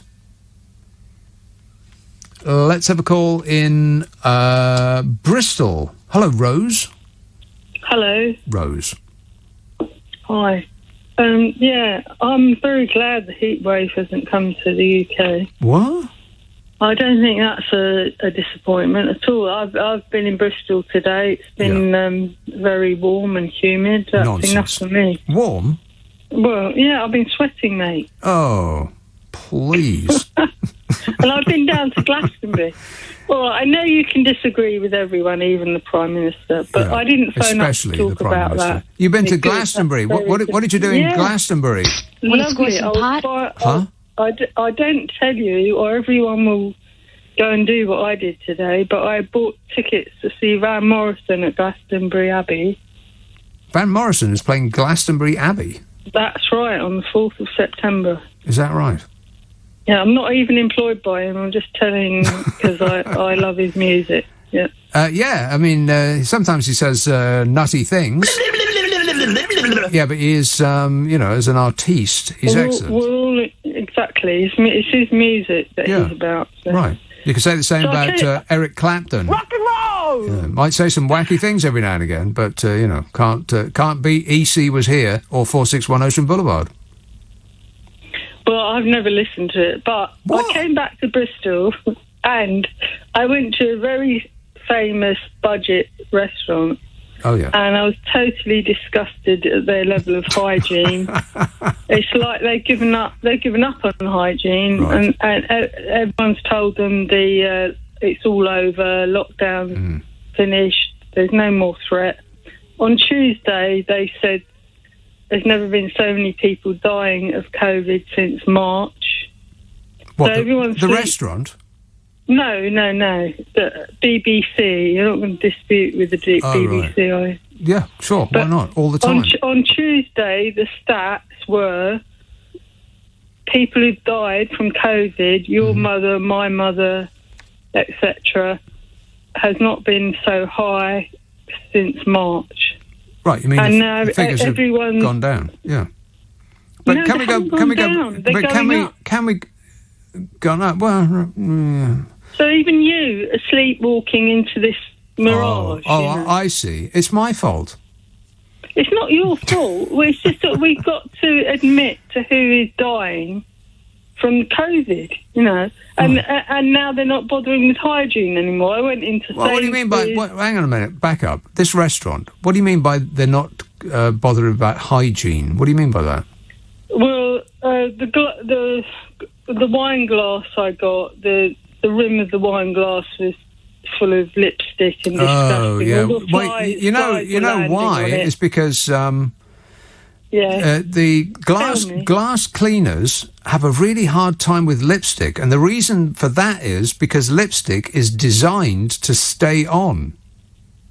Shall we ban lipstick? Then I'd like that. Excellent idea. Right. Yes. Brilliant. What colour do you favour, Rose? I've got I think lipstick is disgusting. I'm a woman, I think it's disgusting. Right. Then I went into the toilet. Uh-oh, here we go.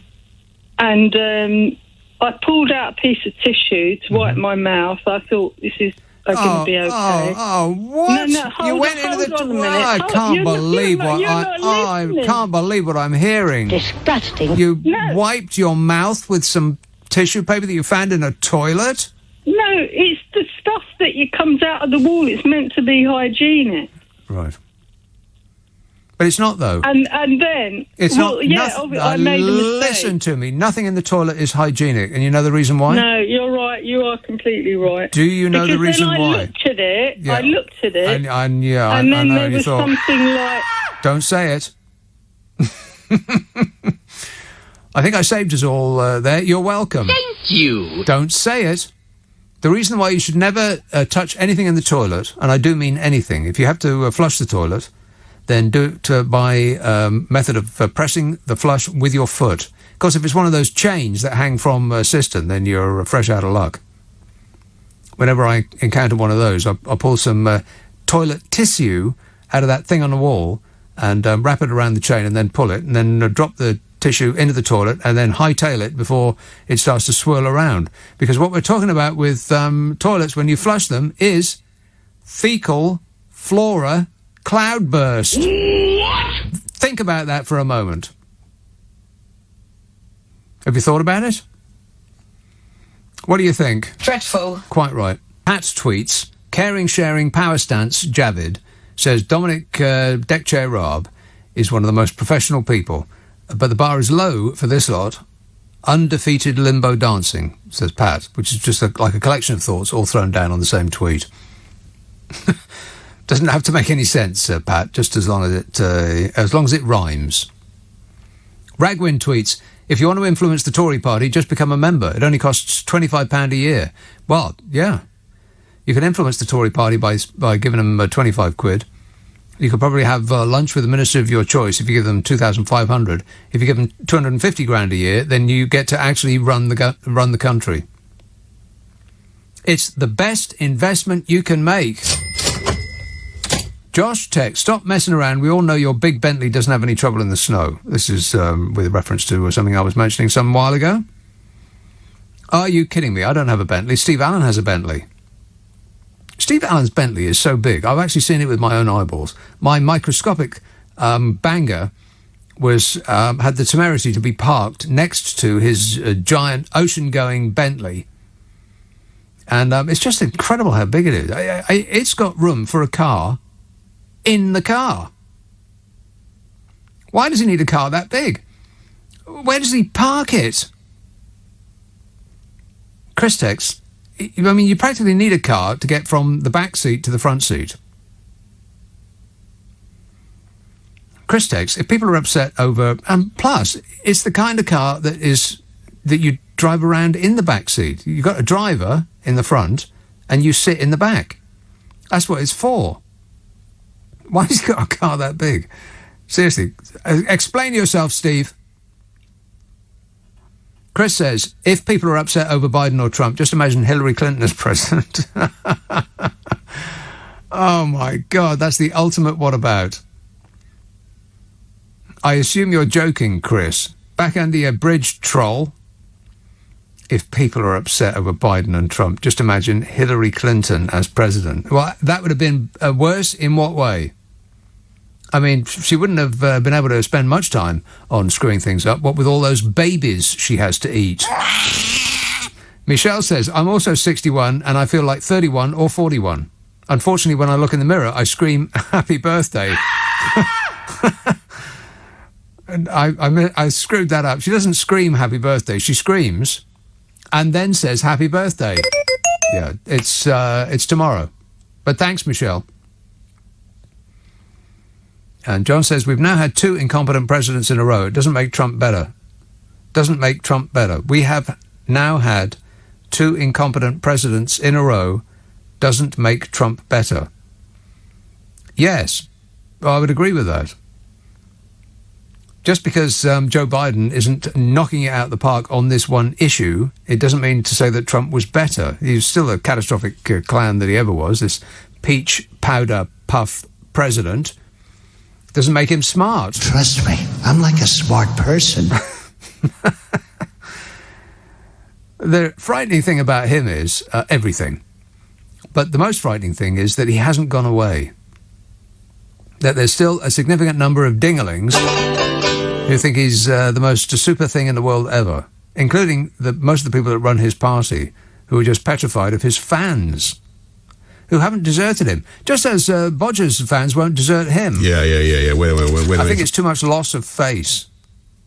Doesn't matter what Bodger does, however much he screws up, however much he acts out with their interests, his fans will not be moved. I wonder what... I did ask, about 6 hours ago for my glamorous assistant to pull up the poll of polls to see where the government is, how the government is doing. But I haven't seen a single solitary thing yet, so I'll look it up myself. I'm actually going to do homework. Can you believe that? No.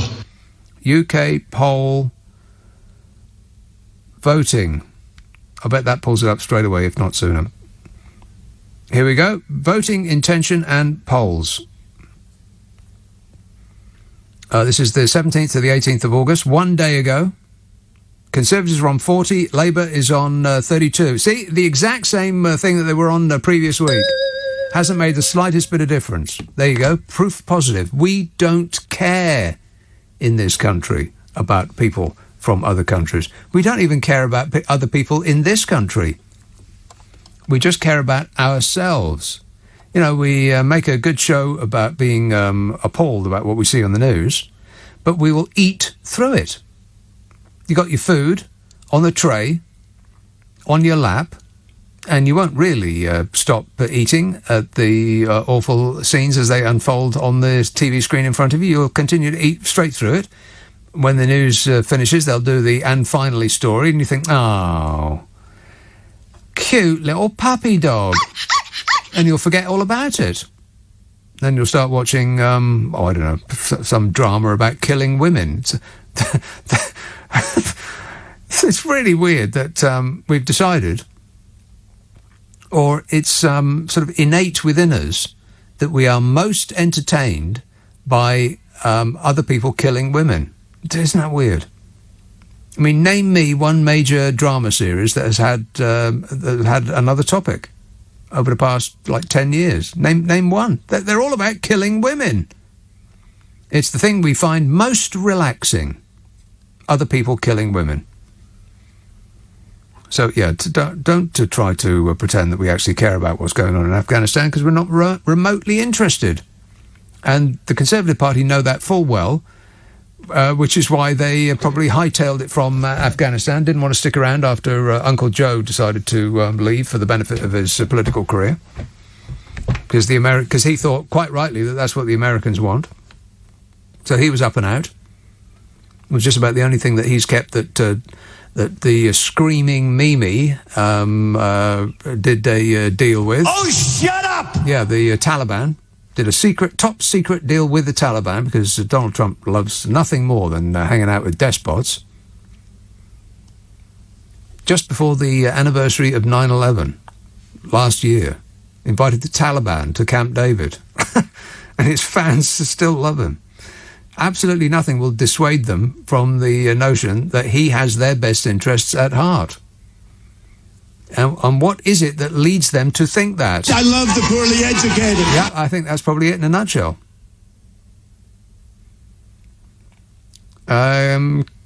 Michelle Marbell texts, I am also 61. Oh, no, I've read that. I keep reading the same thing over and over and over. It's like there's an echo in here. John says, see, I've read that one as well. Oh, my God, I'm way ahead of schedule. Still loads to read. Oh, my... You know, if half of these people had actually just picked up the phone, then you wouldn't have had to spend your life typing. But nobody does that anymore. It's curious, ain't it, that we just don't talk to each other anymore. You know, a little while ago, I probably mentioned this on the air. When we were in lockdown and you couldn't go out and see anybody, I called up one of my friends and he must have looked at the phone, saw I was calling him. He answered the phone and says, "Why are you calling me?" Because he wanted me to message him. Because that's the way that, we ordinarily carry out our communications, messaging. He just couldn't believe that I was on the phone, wanted to speak to him, like a human being. Like emails, how many of the present cabinet have the vaguest idea what a non-privileged life is like? 0, I would think. What do you think, Budge? Yeah. Wait a minute. They know nothing but a privileged life. And for people like them, it appears to them as though they have got where they are through their own genius and hard work. Whereas the opposite is true. They were just given it. People like Bodger Johnson, who went to the most expensive school in the whole wide world, from where he got all of his contacts, life was just handed to him on a plate. But it's but if you've lived that life, you can't perceive that that's the truth. You think that you've got there because of your own genius. And when you do think that, it makes you think that people who have not got to your exalted position have failed because of their own inactions. That it's their fault. That sort of informs everything that we know about them.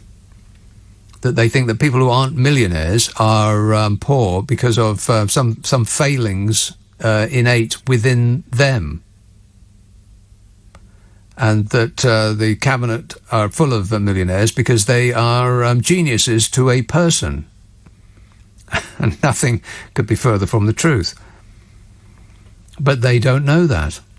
Michaela texts, "The Afghan crisis became apparent on Monday the 9th of August, so why did our glorious leaders leave it till Friday the 13th before taking action? Or taking inaction, as Michaela says. Because they're not bothered.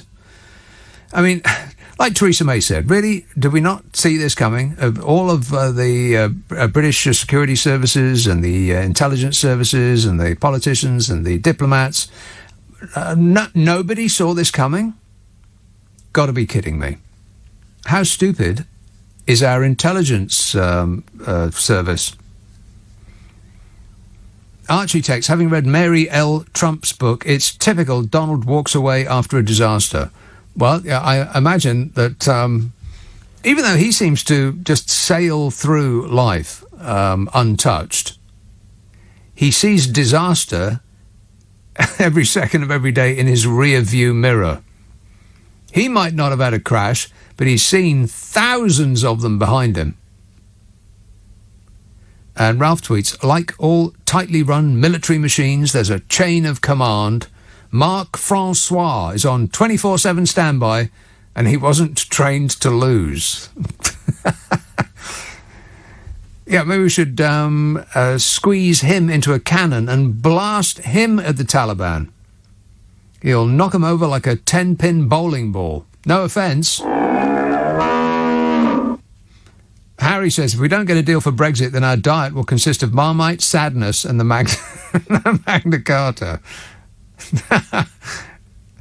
If we don't get a deal for Brexit, then our diet will consist of Marmite, sadness, and the Magna Carta. That's a good one. Anita says, I lived in Sydney for 12 years and I had to deal with huntsman spiders, the size of your hand. Only a bucket would fit around them, not a glass. Yeah, thanks, Anita. It's almost 1 o'clock in the morning. People are going to be going to sleep. Huntsman spiders she's talking about. I'm going to look up a huntsman spider on the internet and see how scary they are. Actually, I'm not going to do that. It's a no from me. No. No. Hey, speaking of that, I saw that Laurel and Hardy film called Stan. I think it's called Stan and Ollie, isn't it? I saw it last night, having previously been reluctant to see it because I'm a big fan of Laurel and Hardy. I think they're the funniest double act in history. The other reason I was reluctant to see it was because it's Steve Coogan, and I always thought, not for me. But he was actually properly brilliant as Stan Laurel. I mean, it was almost, every now and again, like looking at Stan Laurel. I mean, as an impersonation, it was superb.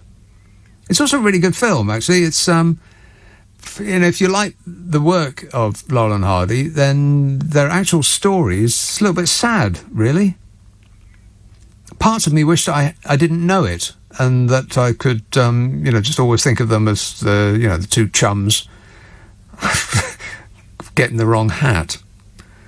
But the truth is, of course, always a little bit more complicated than what you see on the screen. It's a little bit sad, but a little bit, there's warmth to it. But really, it's worth seeing for Steve Coogan. I don't know who the other chap is, but he was pretty good as well. But Steve Coogan's impersonation of Stan Laurel was pretty spot blooming on, I reckon. Joe Tex, it's good we voted to get rid of that horrible sweaty European weather and get our own British weather back again. It's awful. It really is. I mean, I've been hanging hope on there being a heat wave at the end of this month. We were promised over and over again, and they have failed to deliver. And now I bet they'll start to, don't worry about August because September, the end of September, I mean, okay, the first 2 weeks in September, we know what they're going to be like. I've told you the bad news about that. It might be slightly better than you might expect in September in the south, but apart from that, not much. But don't worry about that, because the end of September, the hot heat will finally make an appearance. Yes? No. Probably not. We're screwed. This year, I'm not completely satisfied. If we'd bought this year at M&S, we'd be able to take it back and replace it for something we like. Like a cardigan, for instance. I'd give up this year for a cardigan.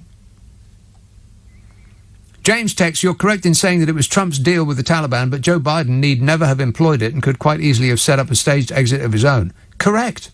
That's right, James. I agree. It's weird that this is pretty much the only thing that Trump did that Joe Biden has not tried to undo. But I imagine it's specifically because the American public would have had a cow if he didn't. I mean, it's very unpopular, American troops being in Afghanistan. Just as it's very popular that our troops are in Afghanistan. If none of this had happened, a couple of months ago, if we'd had a referendum, then I bet that taking the troops out of Afghanistan would have won by a landslide. It's only now that you see that, how complicated and labyrinthine life actually is, that what might seem initially a simple policy turns out not to be. And after 20 years of being pushed away, the Taliban just come back. It's like water. You can push water up a hill if you keep pushing furiously. But the moment you stop, it just all comes back down again. I was saying on Wednesday, I filled in on Wednesday for Tom, and the Taliban at the time, 2001, said, when America and the Allied forces invaded, they said, well, you've got watches, but we've got time. And they just slipped over the border into Pakistan and bided their time. And when we got bored and the public didn't want to support it anymore, they just swept back in. No problem. Of course, their enormous amount of money actually helped in that regard by greasing the right hands, persuading the right people that it was in their interest to let the Taliban back in. Because don't fool yourself, you can't take over a country like Afghanistan without an enormous amount of support from the locals. They're not all horrified that the Taliban are coming back. Some of them are delighted. I know that's hard for us to accept, but it must be true. Tina says, the lack of women on that flight where 600 people were crammed in. Don't think the message women and children first had reached those men. Sorry to say, but it all seemed a bit cowardly, leaving the women to their fate. it was noticeable that picture of all those people crammed into that plane was almost all men. If you look really hard, you could see a couple of women and some children, but not much. Because there is the understandable point that if you're fleeing for your life, then young men will be at the front of the queue. And, it's difficult to criticise people when you haven't spent a second in their sandals. Natasha emails, in 2017, Raab was re-elected with a majority of 23,000. By 2019, that had been slashed to under 3,000. Hopefully, at the next election, he'll be gone. He can then spend the rest of his life on a sunbed sipping cocktails, if he likes. Yeah, that'll teach him. That's going to be the future for all of these people. For... Bodge. Yeah. Wait a minute. Gav. And all of the rest of them. They're going to be just fine. They'll sail away on a solid gold yacht and clink their martini glasses and laugh uproariously about how easy it all was. We, meanwhile, will be stuck on the iceberg. They'll push us out to sea. Let us drown. There's something to look forward to. Angular, tetchy, humanoid Foreign Secretary Dominic Raab has been plunged into a fresh row over his holiday after sources told the Mail on Sunday that he refused an order by Number 10 to return from the Mediterranean to deal with the Afghan crisis. What? That bloke on the news said that Dominic Raab had nobbled Boris Johnson. Disgusting. That's way too much information. But does indicate why he's still on his post. The sources said Dominic Deckchair Raab had been told by senior Downing Street officials on Friday the 13th of August that he should return to London immediately, if not sooner, as the situation in Kabul deteriorated, and that there had been much gnashing of teeth when he delayed his homecoming until the early hours of Monday morning. What a way to run a catastrophe, eh? Dreadful. The claim is strongly denied by friends of Mr. Raab. Friends? He doesn't seem the type that does friends. Acquaintances insist that he was assured by Bodger Johnson that he could stay with his family until the end of the weekend. OK. Well, someone's got to resign. Either it's Deckchair Dom or it's Bodger Johnson. What do you reckon, Bodge? Well, we wish you all the best, Dominic. Don't let the door hit you on the way out. Bye-bye. Stretching the bounds of credulity last night, Dominic Deckchair Raab told the Mail on Sunday that he enjoyed a wave of support. And he denied that there was pressure from within his party to resign. Pressure, he said. No. Raab said, I've not heard any of my Conservative colleagues call for me to resign, he said, with his fingers in his ears, humming loudly to himself. But I have had a wave of support, he says. Yeah, a wave, like a tsunami, huge and destructive that you could see coming from miles away. He actually said, and this is a direct quote, there is no doubt that, like all countries, there is a measure of surprise at the rapidity of the Taliban takeover, but as the Foreign Secretary, travelling around the world, whether I am on leave or I'm travelling for work purposes, I am always able to keep a grip on things. What? Too much information, Dom. A grip on things. What, like puppies round the neck, you mean? That sort of thing. A close ally of Mr. Raab, as in someone who works for him, insisted that Number 10 had not ordered him to return on the Friday. OK, well, if not, then that means Bodger should resign. The ally strongly denied the reports that Mr. Raab spent most of last Sunday on the beach. That's not true, they said. They said he based his family on the beach in a gazebo precisely so he could go back and work at the hotel while checking in on them every now and then. Anybody buying this? No. I didn't think so. Some texts and emails and tweets and such from last night. We were talking about, say it softly, sorry about this, spiders. We were talking about spiders. And Bob emails, it's not just spiders who have 34 eyes, there's Gavin Williamson. Get it? Kevin tweets, wasn't the world a better place when Bush and Blair were in power? Absolutely. Yeah, no. Well, actually, yes, but it had nothing to do with them. Precious little to do with Bush or Blair, but the world was a better place. That's indisputable. We didn't have the invisible menace from China. And we hadn't just gone through 4 years of the screaming Mimi. Oh, shut up!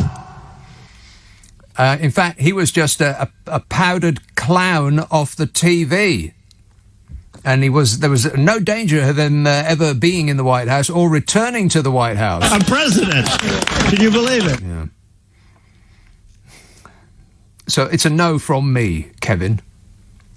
Jeff texts, Biden has been criticised for his lack of leadership, but true leadership is also making unpopular decisions, which is correct. But in this instance, it turns out that it's not an unpopular decision, it's actually a popular one. America wants out of Afghanistan just as much as we do. They're not interested in helping foreigners any more than we are.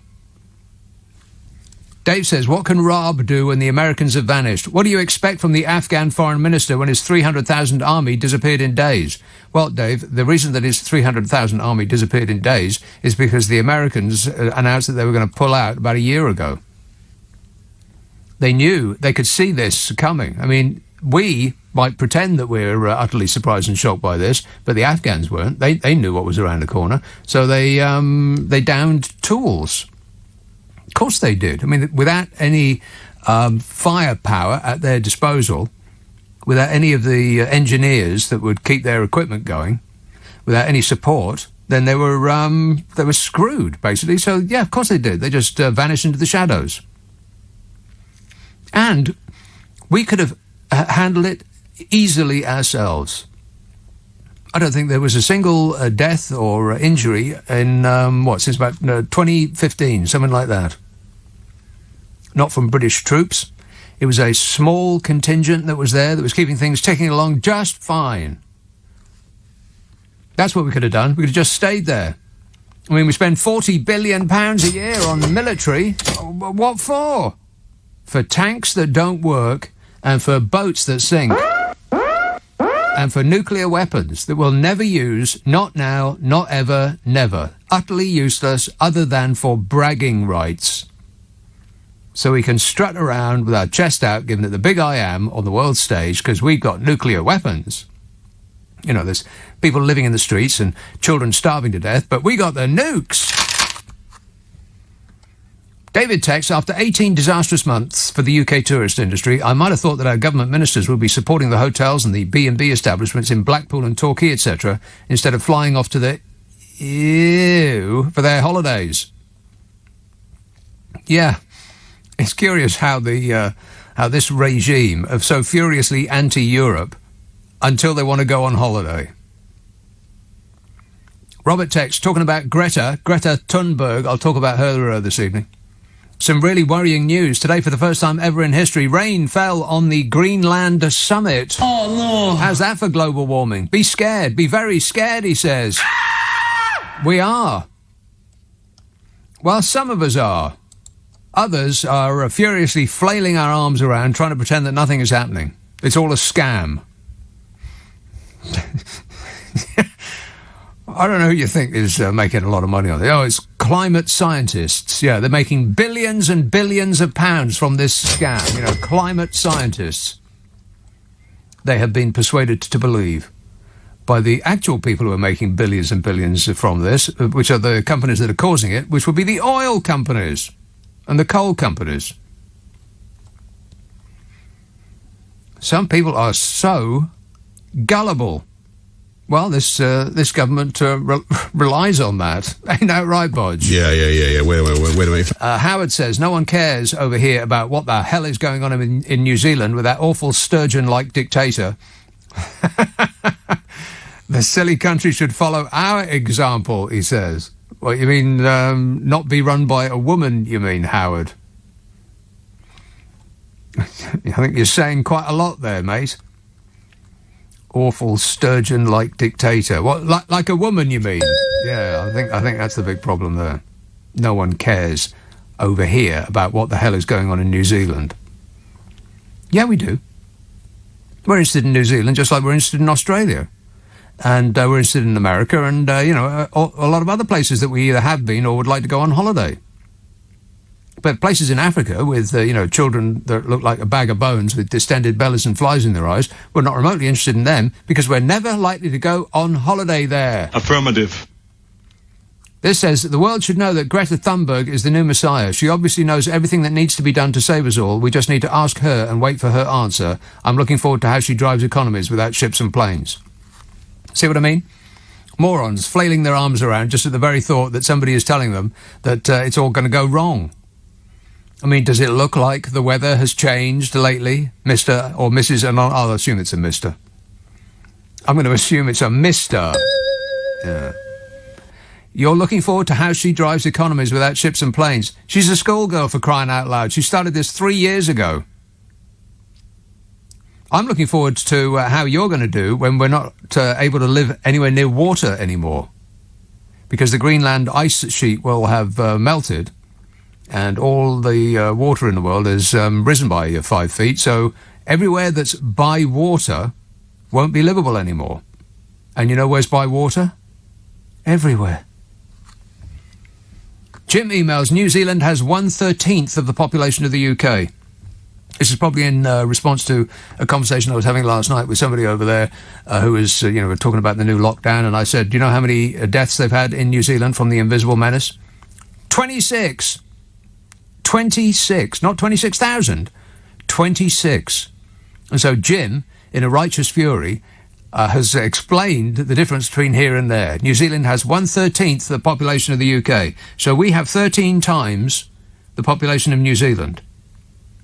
And that's your explanation as to why they've only had 26 deaths, Jim. We have 13 times the population of New Zealand, but we have 6,000 times the numbers of their deaths. It's numbers, Jim. Maths. A couple more. This says, I foresee Greta Thunberg on the QVC channel flogging a human-powered cycling generator that powers and heats your house with only 3 hours of exercise a day. You could spread the exercise to your kids so that everyone gets involved, she will say. See, another one of these furious arm flailers. Lorraine says, I'm not going into any more lockdowns. I didn't vote for them. You don't get to vote for anything, for everything, Lorraine. We don't want no more referendums. Kath says, forget Hillary Clinton. Imagine Sarah Palin as president. Sobering. Yeah, it's so sobering. I need a drink just thinking about it. Booze. And Tina says, I was 61 yesterday. I feel great. Fantastic. What, like science fiction, you mean? One more from yesterday, and then we'll move into today. How does that sound? Mark says, the problem is that a lot of Americans do not know what do not know that the rest of the world exists. I was over there working, and I was asked if we see the same colours in Ireland as they see over there.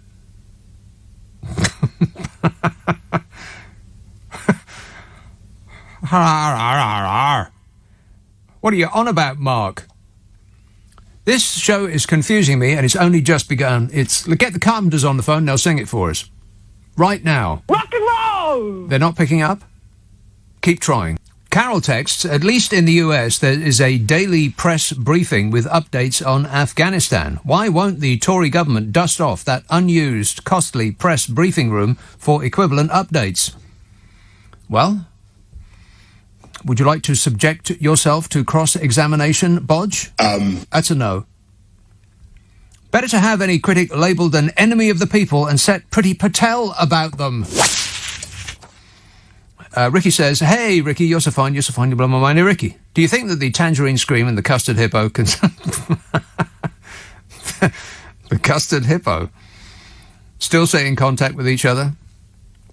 Right, love letters to each other. one to the other. They could both complain about their predicament. I am the most fabulous whiner. And I'm a whiner, and I keep whining and whining. Yeah, well, they do have something in common. I cherish women. Yeah, with both hands, in both cases. David texts, what the hell does begin the process of coming home mean if it's not actually packing a bag and coming home? Yeah, that's right. Yeah, Dominic Raab wasn't ordered home. It was politely suggested that he might think about starting the process of coming home. What does that mean? Well, he's going to call up his travel agent, see if he can get on the next flight out, see if he can get on a flight out in a couple of days. You know, there's no rush. Start the process of coming home. Who are they kidding? They're trying to rewrite history in the present. Never mind about, covering up all of our past sins. They're trying to cover them up at this moment. What a way to run a country, eh? Dreadful. Yorkshire. Hello, Mike. Hi, Nick. Yeah. Given the fact that we know that Raab can't possibly get sacked, do you think that this whole Raab thing is a bit of a sort of distraction bomb? Because we are now over 100 COVID deaths a day, which is more than the entire sum total of Singapore and New Zealand throughout the entire COVID pandemic. And even when you scale that up population-wise, there's more dying a week here than have died throughout the entire pandemic. Do you think this 100 figure, they're trying to distract from it by giving... well, it is a nice round number, yeah, and the press would fall on it if it weren't for a lot of exciting pictures of, people dying in far-off places. So I think it could just be sort of Boris trying to do his usual distract from the main issue, that there are loads of people. I mean, how come Hancock and him are hanging off lampposts when you look at the comparison between us and steady the rest on. of the world? Steady on. I didn't say dead. No, I mean, he was hanging off a zip wire. I wasn't saying... Oh, right. I'm still furious about whoever let him down. I want the name of the person who let him down. He could still be up there, and we'd be saved a lot of problems. Absolutely. All right, thanks a lot, boy. 0345 6060 973. Just another distraction bomb. Well, it came at just the right time. They'll be back from their jolly holidays any day now, I betcha.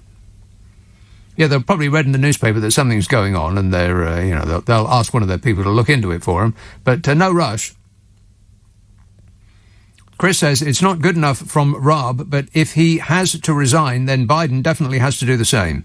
He has presided over a complete catastrophe which will cost many lives. Yeah, and meanwhile, the person that was the architect of this stupid deal, Donald Trump, is eyeing the White House again. I am stunned. But let me repeat that what's happening at the moment is popular with the people, because the people in America and the people in this country don't care about other people. They don't care about other people in this country, no matter about other people in a far-off place that they couldn't pinpoint on a map. And don't make me go through that big list of awful things that are happening here, there and everywhere that we aren't remotely interested in, and that have been happening for years and years and years, if not decades. People just starving to death. They haven't got any water to drink. And, as I said yesterday, the reason that we are convincing ourselves that we're upset about this is because we're seeing exciting pictures on the TV. It looks like film special effects. Whereas people in, like Central African countries, what they do when they die is they just sit down and pass away, which doesn't make for exciting television news footage, so they don't show it to you. And you wouldn't want to look at it even if they did.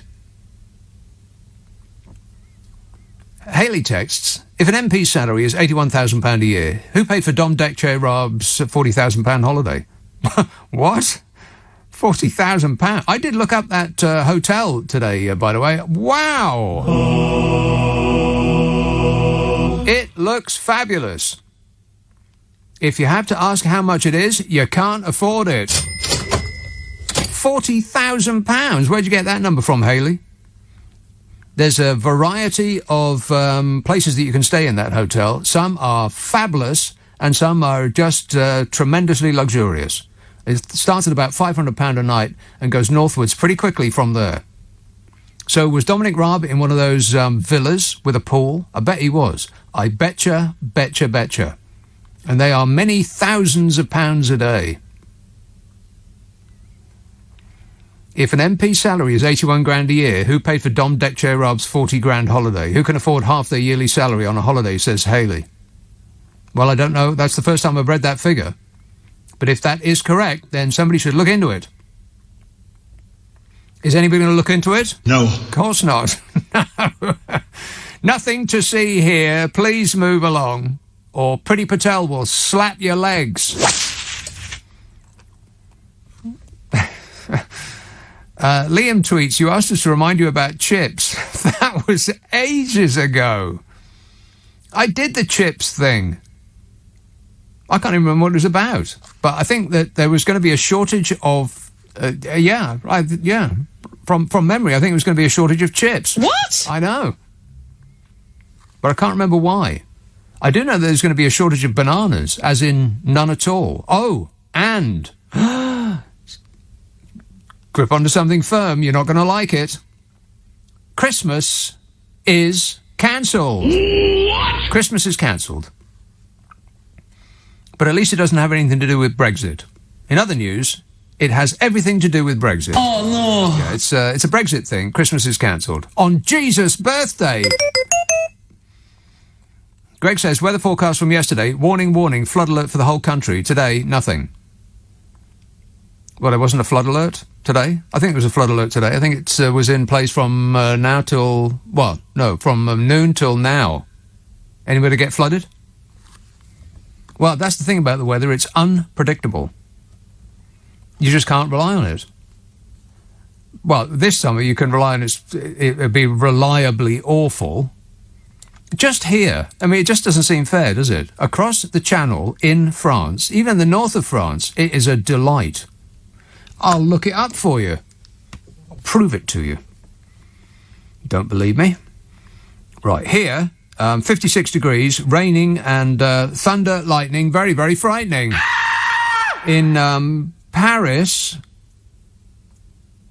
well, in Nice, 82 degrees tomorrow, sunny, 81 on Monday, 80 on Tuesday, 80 on Wednesday, 80 on Thursday, sunny, sunny, sunny, sunny, sunny, for the next 2 weeks. Every single day, sunny in the south of France and 80 degrees.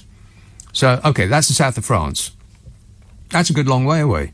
So you would expect the temperature to be significantly different all the way down there. But Paris is about as far away from London as Edinburgh.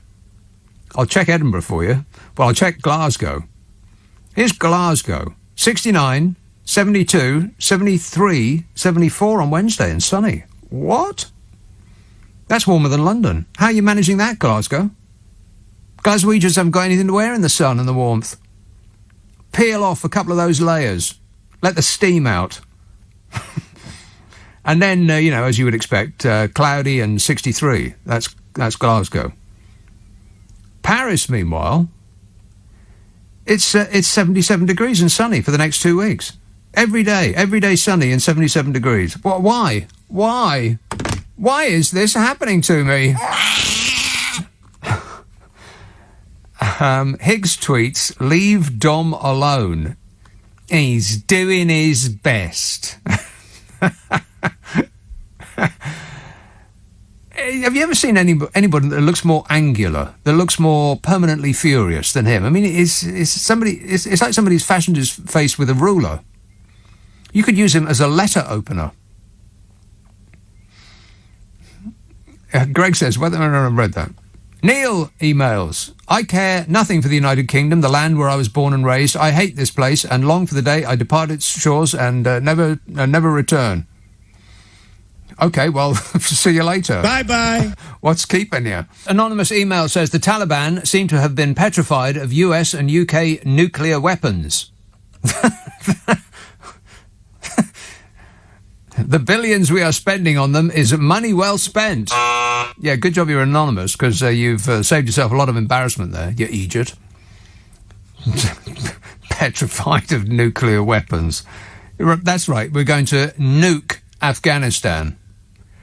Jason says, did you know they've taken the word gullible out of the Oxford English Dictionary? Wow. You're joking. Catherine says, Afghanistan, Iraq and Libya happened under the globalists, Bush and Blair. Absolutely. Globalists. What do you mean by that, Catherine? Do you mean referring to or advocating the operation or planning of economic and foreign policy on a global basis? Is that what you mean? Probably not. Probably some conspiracy nutcasery going on there. Let's have Candy Durham. Hello, Sean. Hi, Nixon. How are you doing? Good, thanks. Nick, mate, before I start, yes, listen, for your listeners, right, I am not racist, right? But how there's 150,000 people dead in this country, right? Yes. There's 1,000 people dying a week, right? And yet they're still going to have 5,000 Afghanistan come into this country. Mm-hmm. Now, we will never get rid of this Chinese plague if we're going to get strangers coming into the country. Strangers come into the country every minute of every day. Every plane that comes into Heathrow and Gatwick and Luton and all points north, south, east and west is coming from... Are you kidding me? Millions of people come into this country on a yearly basis. So something like 20, 30 million people. Yes, they do, but they don't get... Are they getting tested, mate? Well, there's no mention of them getting tested. You know, there's no mention of them getting tested. When they come from Iraq. Yeah. Or from Afghanistan, sorry. Right. I haven't got a racist bone in my body, mate, but I'll tell you what it is. We cannot have people coming into this... It should have been done in the first place. Sean, why do you assume that because you personally haven't been alerted to whether they'll be tested or not, that it's not going to happen? Well, is it happening? That's what I'm asking. Well, how the hell should I know? You would think that somebody would be all over it. But you cannot see, and I don't think it is happening, no. How do you know? What makes you think that it's not happening? Somebody standing at the airport doing it, like. I've got no idea, Sean. Let's assume that the government has got the wits about it to actually fashion something together. They never have tested people coming into this country. Well, not to any great extent. No, not to the extent that was required. That's right. I mean, I feel so sorry for them at the end of the day. But at the end of the day... Push them all back out to sea and let them drown. No. Yeah. Leave them at the airport. Just kill them at the airport in Afghanistan. Problem solved. No, you're doing it the wrong way, man, because at the end of the day... You know, we cannot... People in this country got 2 jabs, you know what I mean? 41 million, right? Mm-hmm. But if another dose comes into the country, there's going to be another 50,000 to 100,000 dead before Christmas. Right, that's got nothing to do with 5,000 people coming in from Afghanistan or 20,000 people. There's millions of people coming here on a daily basis. Well, not millions on a daily basis, but boatloads, absolutely boatloads. To save their lives... Yeah. You know, as well as our lives. Right. You know what I mean? No. You know what I mean? It works both ways, right. But at the end of the day, I think it's these Barney Rubble and idiot should go to Iraq for a holiday or go to Afghanistan for a holiday. Who's Barney Rubble? Well, you know who, Johnson. Oh. Right? And you've got all your Flintstones at the front there. Right. They're all thick as out. Mm-hmm. You know what I mean? Yeah. Who did you vote for in the last general election? I've never voted for anybody else. Oh my God! He's never voted for anybody. What? Guilty. I want you to sit in a corner, Sean, with a bag on your head and think about what you've not done. He's never voted for anybody. Oh my God! You're not part of the solution, Sean. You're part of the problem. 0345 6060 973. Get that man back on the phone. I want him to tell us again about how he's not got a racist bone in his body. But, This says, why does 21st century Rob have to go often to check his family on a luxury private hotel beach? I don't know. That all seems pretty weird to me. He installed them in a cabana and then went back to the hotel. Well, isn't the cabana in the hotel? He went back to his luxury hotel suite to not get on the phone, to plan his return, just whenever he managed to pack. It doesn't make any difference. It doesn't make any difference. And the reason I know that is because I've looked at the polls. The polls that were counted this week show that the support for the Conservative Party hasn't budged an inch. Not one single inch. Nobody cares. We whip ourselves into pretending like we care, but we don't. We're interested, more accurately. We're interested to see pictures on the television because we might see, another couple of people falling from a plane, or people getting crushed to death, or somebody might get shot. It's like, what's going to happen on today's exciting episode? We don't care. Tory support hasn't budged an inch. They're on 40, Labour are on 32. No movement. That's how I know we don't care. That and, that last guy. And I bet there's a lot of people thinking, yeah, that's quite right. They're going to bring disease. They're like rats. They'll bring in disease like cockroaches. Martin emails, why waste your breath explaining science to these bodger fanboys? By the way, it's raining in Glasgow tonight, but we've had a dry summer up till about 3 weeks ago. Rubbish. I don't know anything about it, but it doesn't prevent me from having a strong opinion. Nonsense. Dry summer, my eye. In Glasgow, you're joking. John says, I read that we lose an area of rainforest the size of Birmingham every day. Why don't we just get... I knew something was coming. Why don't we just get rid of Birmingham and be done with it? Good idea, John. We can keep the library. I mean, the library's nice. And we can keep the, that museum with all the Pre-Raphaelite paintings in there. We can keep that. But other than that, it's all got to go. Patrick says, last week you mentioned horse mincing at the Tokyo Olympics. Think back a few years. Wasn't that also something trusted food manufacturers were doing with our nation's cherished ready meals? Horse mincing.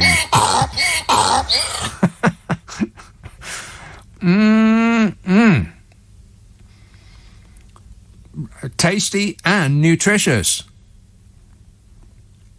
This says, do you know if the Taliban has promised 40 new hospitals and have promised to replace 20,000 police officers? Yeah, you know, the Saj man, Super Saj, power stance Saj. He said, he tweeted the other day that he was going to open one of the new 40 hospitals. No. Incorrect information. Liar! It wasn't a new hospital he was going to go and open. It was a wing of an existing hospital. But it doesn't matter, because the support for the Conservative Party remains rock solid.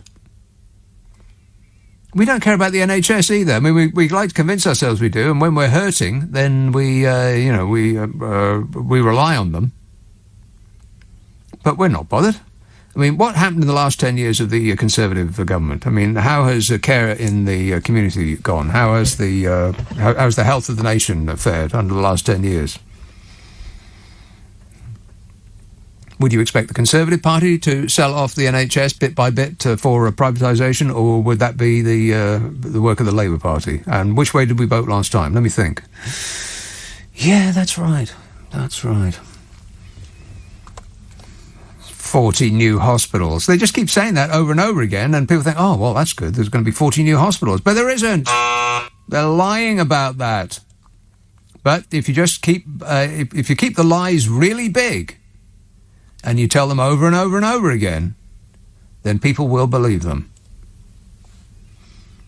Richmond. Hello, Tom. Oh, hi, Nick. Yeah, I think the interesting element of this is how Russia, India and China and, the kind of other countries in the world are taking more of an interest in Afghanistan, and that actually the geopolitical shift is actually quite a significant shift in history and geopolitical power. But I also think that the fundamental thing for me is that there are a lot of people in Afghanistan that need our support, and we need to look after them. But I think that's all being missed with this point about how, our role in the world, because our role in the world is strange. Let's be honest. That's the Our real role problem. in the world? What is our role in the world? We don't have a role in the world anymore. I couldn't agree more.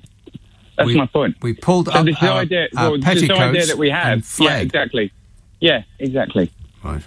Couldn't agree more. Okay, well then that's us in agreement.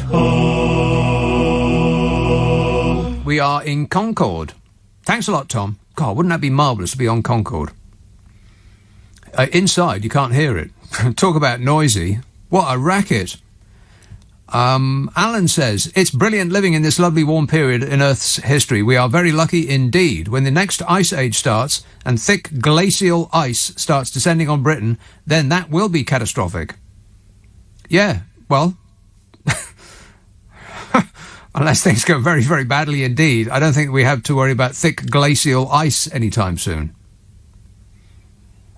But if the Atlantic meridional surge, or whatever that thing's called, that brings us the warm water that keeps us fairly sort of pleasant climate, as opposed to other places on the planet that are at the same latitude, then if that stops, then we are screwed.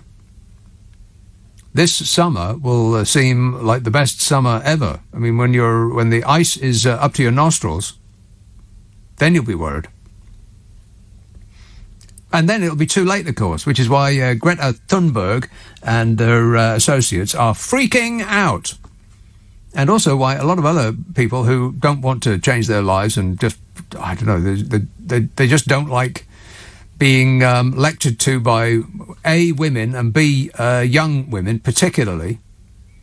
They're just they're pushing back furiously, as though if they deny it, it won't exist.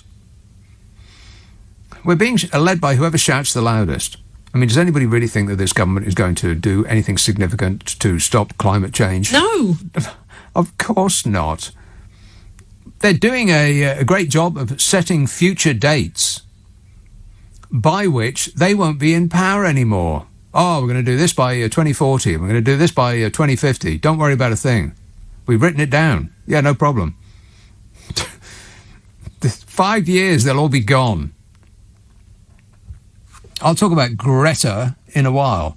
I also want to talk about bananas, very bad news, and even worse news about Christmas. You're not going to like it. Al tweets, the latest figures for the UK show over 100 deaths in the last 24 hours. What's the new motto by Bodger? Sorry, not sorry. Yeah, it's this. I am very sorry that I screwed up. Totally I mean, I am so sorry. You just don't know how sorry I am. I'm sorry. Well, he did say with a heavy heart, he said, with a heavy heart, that a lot of you people are going to die, but that is a sacrifice I'm prepared to make. Rickmansworth. Hello, Keith. Hello, Nick. Nick, you keep on going on about... Bodge on? Yes, about Bodge having 40% and Labour only 30% or something. Mm-hmm. And I quite agree with you. It is hopeless, but... it's not going to change until New Labour get rid of the New Labour leader. When we get rid of New Labour leader and we get someone decent like Dawn Butler or Richard Bergen, then the difference between the leads between the poll will differ. Yeah, well, but we had a Jeremy Corbyn and he didn't do spectacularly well. Yeah, Jeremy Corbyn yesterday. I'm talking about today. And today, until we get rid of New Labour, we're not going to make any progress. We've got to get rid of New Labour. Yeah, but didn't New Labour lead Labour to their greatest period of victory in living memory, or ever, in fact? Yeah, but that's yesterday's news. I'm talking about some days and tomorrow's. But doesn't what happened yesterday indicate what may happen in the future? No, it doesn't. What? It doesn't, because... Well, I'm certainly glad that I didn't pay attention in history then. People learn from their misfortune and their mistakes. And people are suffering, and they're going to suffer even more. Yeah. And they're not going to make any progress with New Labour. And until they get rid of New Labour and have a decent Labour leader like Bergen or Butler, we're not going to make any more progress. And Tories are going to laugh all the way to the polls. So you think that the best way forward for the Labour Party is lurching to the left? No, it's not left. I don't regard Bergen or Dawn Butler as lurching to the left. Well, so what is it that they would offer? Okay, but what is it that they would offer that is not being offered at the moment? Socialism. Democratic socialism is All right, what the well, country put that needs. into terms that we can understand. Well, people understand that. They Well, I don't understand it. We know what New Labour is. We had enough of it, didn't we? Well, tell me, what is it that you want that is not being offered? Well, we want more council houses being built. Right. And we want nurses to get bigger wages. Right. Yeah, that's two things for you. Okay, well, And that's not surely going to that's happen under Starmer and the rest of the Well, New how Labour do you gang. know that? Because I know what New Labour's like. And have you ever heard of Starmer using his Prime Minister's questions to plead for the nurses to get more salaries or for council houses to be built? No, because he's New Labour. New Labour is rubbish. Well, what is... You see, the majority of the population in this country is sort of in the middle-ish. They're a little bit right-wing on some things, a little bit left-wing on They don't want others. New Labour. They want a decent opposition, which is not going to be provided by New Labour Starmer. Right. And that's why he's so behind. I mean, you go on about how, it's amazing how the Tories are still 40%. Of course they are, because the opposition is so poor. Well, don't you think that the actual reason why Bodger is ahead is that people have invested their hopes and dreams in a better life for the future because he promised them that with Brexit. They haven't had that glorious future delivered to them yet, so they're still putting their faith in him to do that. They are. Yeah, I think they are. They're still putting their faith in him to bring them that, and the alternative is too difficult to contemplate, because the alternative would mean to admit that they've been had, and there is no sunny uplands. No, there isn't. But Starmer isn't the answer to it. Right. Well, I can't dispute that because his popularity doesn't seem to be... well, he's rubbish. He's New Labour. We've had New Labour. We had New Labour with Blair. Right, and how successful was Tony Blair? Not successful at all. He was just a Tory. Are you kidding me? Three times in a row. That's because the press got behind New Tory. He wasn't Labour, he was New Tory. Well, now, wait a minute. Okay, well, hang on a minute. Wait a minute. So it's dependent on who the press get behind. Yes, he did. Well, then forget about it, because the press are never going to get behind the Labour Party, regardless of who's in charge. You're missing out one thing. The press are going to be foiled by the fact that the people are fed up with their circumstance and with their standard of living. Listen, if the people were fed up with their circumstance, then Bodger Johnson's popularity ratings would have plummeted, and they haven't. Bodger Johnson is at least not... Bodger Johnson at least gives people some sort of idea that they, Brexit may work, and, they're still... That's exactly what I living in just said. Land. That's why they're sticking with him, because he has promised them a better future, which they haven't experienced yet, and the alternative is to admit that they've been had, and there is no better future. They won't realise they've been had. They are maintaining their faith in the budge. Until the standard of living drops. It's dropped already. No, it hasn't. Not yet. Of course it has. Not enough. Not enough. And when people's standard of living really falls, then you'll find they'll be demanding not only a new leader, a new party. No, they won't. I'll tell you what they'll do. They'll blame the European Union for being mean to us. Or No, they won't. No, the absolutely. European They're doing it already. Or they'll blame Jeremy Corbyn for, I don't know, existing. They can't blame Jeremy Corbyn forever. He never got a chance, Jeremy Corbyn. How can they blame him for anything? Well, how could they blame the European Union for being mean to us? We're the ones that instigated this departure. And what we apparently wanted was to leave, but to still be able to access all of the benefits of being in. We shouldn't have campaigned to Brexit, but to Lexit. You leave politically, but not economically. Economically, we stay close to Europe because they're our best market, our closest market. Yeah, but you try telling that to the 40% of the people that support Boris Johnson. It's difficult, but you do it better with a better leader. You won't do it with an anti-socialist who spends his time saying that everybody's anti-Semitic. I mean, that's ridiculous. Right, and that's why he'll fail. But he's not winning at the moment. That is true. He won't win at all. Labour will not win any election with Starmer at the head. I think what Starmer has to do is go into a coalition with the Lib Dems to go into a coalition with the Lib Dems and the Greenies. But the Lib Dems are also Tories. There's only 12 of them, and they're Tories. They're not really liberal in the real sense of the word. They're Tories, and the Greens aren't you popular have to enough. work with what you've got, Keith, and what we have at the moment is the left vote is split at least three ways. The Greenies are now, they're not the 3 or 4% party anymore. They're tickling 8% in some places.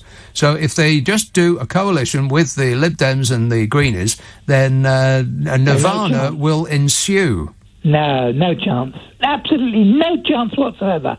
Until he becomes more accommodative of Corbyn left, he has no chance. Keith, the nation decided about Corbyn left. Yeah. We don't like socialism, was the overwhelming response from the people of this country. But Corbyn was too gentle. That's Corbyn. But while at the same time insisting that all of the things that socialism has brought us are funded ever more, like the NHS, for instance. Exactly. Yeah. And you're not going to get any improvement in the NHS with someone like Starmer at the head. Well, you're not... Okay, but is that... You need Richard Bergen or Dawn Butler. You need a black woman or someone like an intelligent man like Richard Bergen. What you don't need is an anti-socialist like Starmer. You're not going to win on saying, I'm a socialist, vote for me in this country. You just won't, Keith. But anyway, it's been a delight. Gotta go. It wasn't just Deck Chair Dominic who was away from his post. The actual Minister for Afghanistan was also on holiday last week as Kabul fell. What? Lord Tariq Ahmed. The Minister of State directly responsible for Afghanistan was on leave until Sunday, the day the Taliban marched into the Afghan capital. Can you believe it? Yes. The Conservative peer had been in his post for 4 years. He's been in regular contact with the Afghan Foreign Minister Mohammed Hanif Atmar over the past year as peace talks were underway in Doha between the Taliban and the Afghan government. How did that go, by the way? Oh, fabulous. Foreign Secretary Dominic Deckchair Raab has faced calls to resign for failing to make a call to Mr Atmar on Friday while on holiday in Crete, if you please. Critics say that a call could have been used to seek help from four Afghan interpreters. But it's understood that while Lord Ahmed was on staycation in the UK and in contact with officials as the Afghanistan crisis rapidly deepened, he was not asked to make the call to Mr Atmar on Friday and was not told about it. Is there anything that does not come as a surprise to this government? No. I mean, they appear to be perpetually amazed at everything that happens. The dear leader is never seen without his jaw slack, open in astonishment. It is usually stunned that someone has the impudence to criticise his cack handling of every situation that arises. Hey, Bodge. Yes. The call apparently was delegated to Lord Goldsmith. He covers the Pacific and splits his time with the Environment Department. The Foreign Office has confirmed that the call never took place. Honestly, can we give these people a bell? I mean, if it was the bell in Big Ben and it was tolling for our exit from the EU so that the Brexiters could have a little patriot-gasm, then they'd have started a fundraising effort for £1 million to have it bong. But as it wasn't anything you could stick a Union Jack on it, forget it. And Foreign, Commonwealth and Development Office spokesperson said... which I think is diplomatic speak for don't question us, peasant.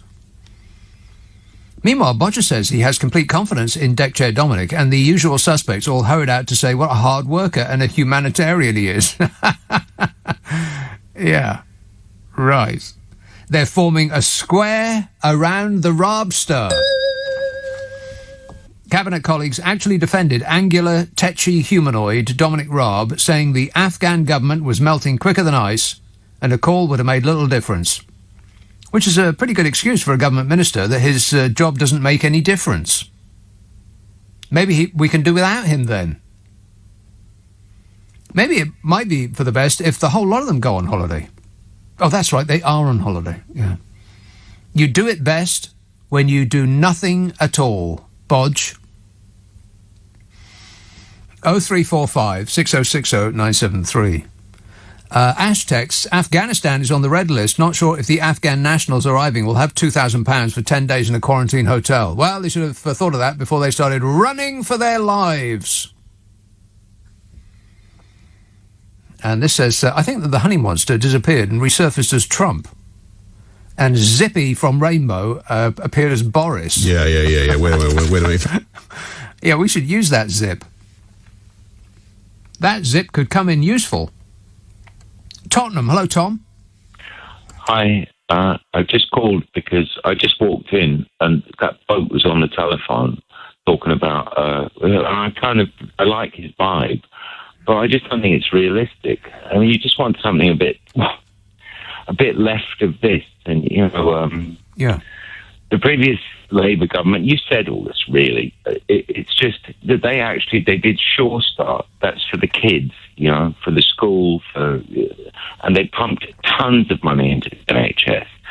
And they did some stuff. Now, I didn't like the Iraqi invasion, okay, and it all went belly up, and I know it's not perfect, but what do you want? I mean, the whole left and right thing anyway, it's like, what issue are you talking about? Right. Do you want to be addressed, People, I get so annoyed at that question. People say, oh, you're such a lefty. Well, I am on some things, and I'm right-wing on others, because I think about things rather than just define myself as being left or right. It's actually, no, you're not left or right. You've got an opinion on certain things. Correct, Amundo. Exactly.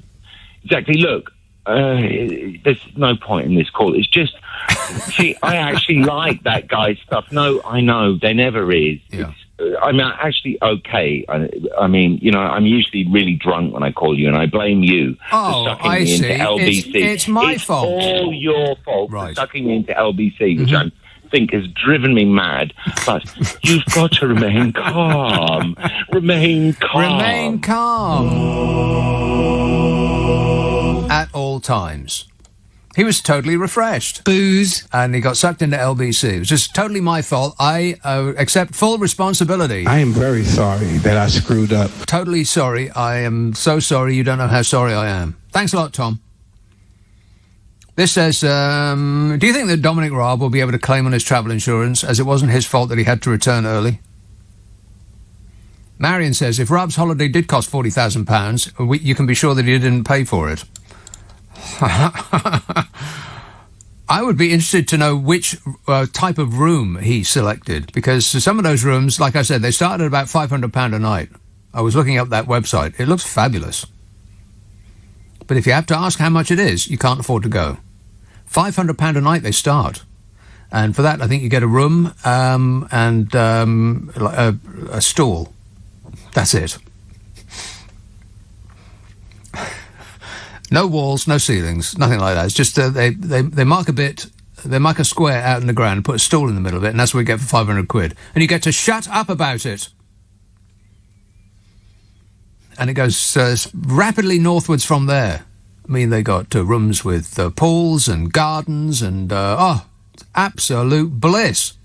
I can only dream of having a luxury holiday. But you could easily spend £40,000 there, no problem at all, depending on what kind of room you got. I want to know what kind of room you got. Curious. Did you get a villa with a pool? Did you get a villa with a pool and a garden, Rob? He came back looking really relaxed, though, didn't he? No. Worth every penny. Jerry emails, it's time for the deck chair attendant to commence the process of folding the deck chairs. Well, that's what the deck chair attendant does. He says, it's time for Dominic Raab to commence the process of resigning. It's time for Bodger to commence the process of sacking. Yeah, he should sack himself. One of them has got to go. Either Dominic Raab has got to go, because if he refused to come back when the officials at Number 10 said, it's all going pear-shaped, you've got to see this. Or Boris Johnson's got to resign if he said to Dominic Raab, don't listen to those people at Number 10, they don't know what they're talking about. You relax, mate. Come back when you like. One of them's got to go. They can't both stay.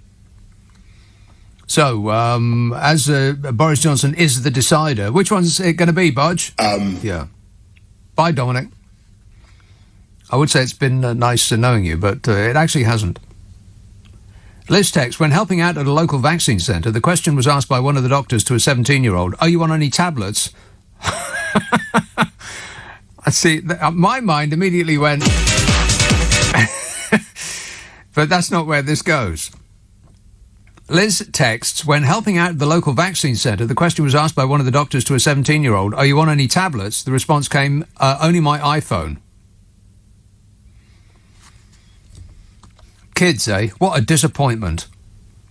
Salvador tweets, Raab was a lawyer and most of the cabinet are millionaires, which is why they have such warped views about what life is like, particularly living on benefits.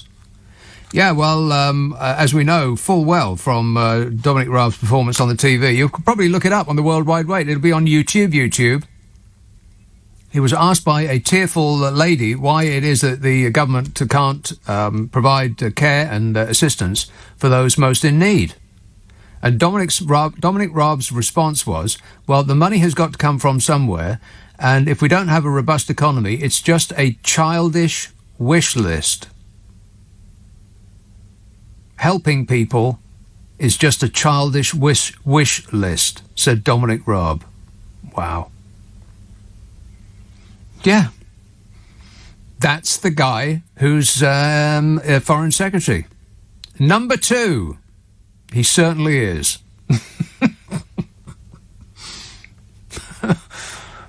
Never a truer word spoken. He's number 2. Boris Johnson's number 1, and Dominic Raab is number 2. That's your British government. We knew what we voted for. Correct. Yeah, as I've heard about 1 million times now. Susan texts, in Glasgow, it's raining. Well, I would expect so, yeah. Mark texts, ministers are generally loaded from their extracurricular business interests. I'm sure Dominic Raab's salary is probably his pocket money. Yeah. 80 grand a year, probably just like walking around money. Well, Bodger Johnson once famously said, of course, that the money that he used to earn for scribbling off 1,000 words for the Telegraph for once a week, which was at the time £250,000 a year, he said that was chicken feed. So we know where they're coming from. Chicken feed, £250,000 a year for just dashing off a thought. Oh, bad news about chickens, by the way. And bad news about Christmas as well. You're not going to like it. I'll come to that in a minute. Leeds. Hello, David. Yeah. Nick, good evening. David. On a serious note. Oh, no. We've got some really clowns running this country, haven't we? Yes, we do. Serious clowns. On a serious note. Clowns, yeah. Yeah, listen to this. Have you considered the armament that's been left by the Americans or captured by the Taliban that's been handed over? Well, they got a lot of exciting weaponry over there. I mean, they got deadly stuff, mate. Yeah, they got rifles and rockets. No, and heavy duty stuff. Heavy duty stuff. Well, like what? If the Taliban decide to mortar that place tonight, we could lose 6,000. Is it 6,000 we got out there? 600 or 6,000 troops we got there. Well, it's not the mortars that. Well, there's all kinds of stuff. Yeah. They're better armed now than some of our troops are. But there's no shortage of arms swilling about just that took them place. all. Yeah. My thing is this: that we just rearm the Taliban for the next 20 years. The thing Every with the terrorist group around the world, they'll be laughing their socks off us. Absolutely. Don't kid yourself, David. Terrorist groups can get any kind of weaponry they want. No problem at all. All you need is the money, honey, and they got boatloads of it. Because it's been given to them. Yeah, it doesn't matter, David. They've got billions. They make billions and billions. They make billions and billions and billions of pounds a year from the heroin trade. If you got the money, honey, you can get anything you want. I'm on a serious note here. If them Taliban decide to let them weapons off tonight, our lads are dead at that airport because it's such a small area. Right. But they came in with weaponry, David. What are you talking about? You think they just strolled in on like a promise that if you don't give us what we want, we'll shoot you later? They've already got weapons. They're weaponized up to their eyeballs.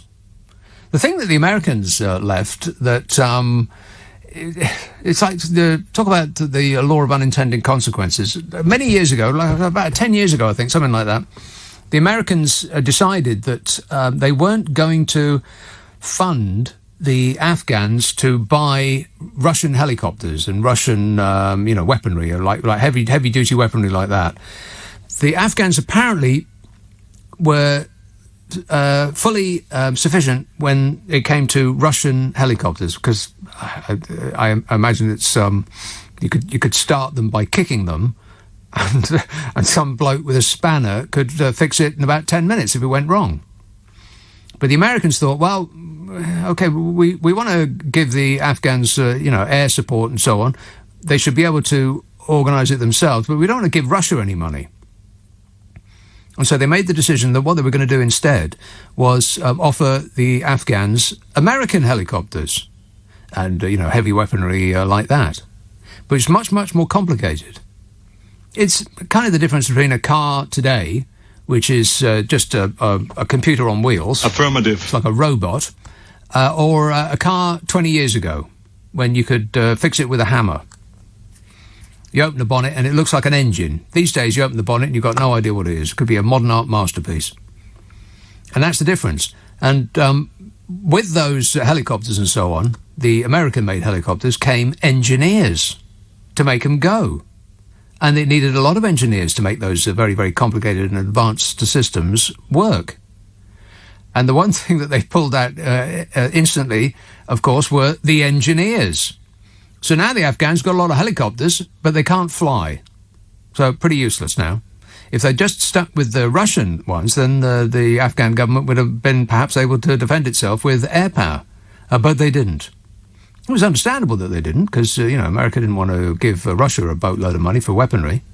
But it's the law of unintended consequences. If only they knew then what they know now. Is he still on the line? Have you done, David? I'm listening to you. Right. So there you are, you see. Problem solved. I mean, not. Nick, you speak so lightly about men's lives out there that are on the line tonight. Right. We've already lost 453 men. David, people in this country don't care. We persuade ourselves that we care because there's, visceral pictures on the TV. And we'll sit there with our dinner on our laps on a tray and we'll eat through it. And the only thing we'll remember about the news is the cute story at the end about some shrunken camel. That's the thing that people are obsessed about in this country, a blooming camel.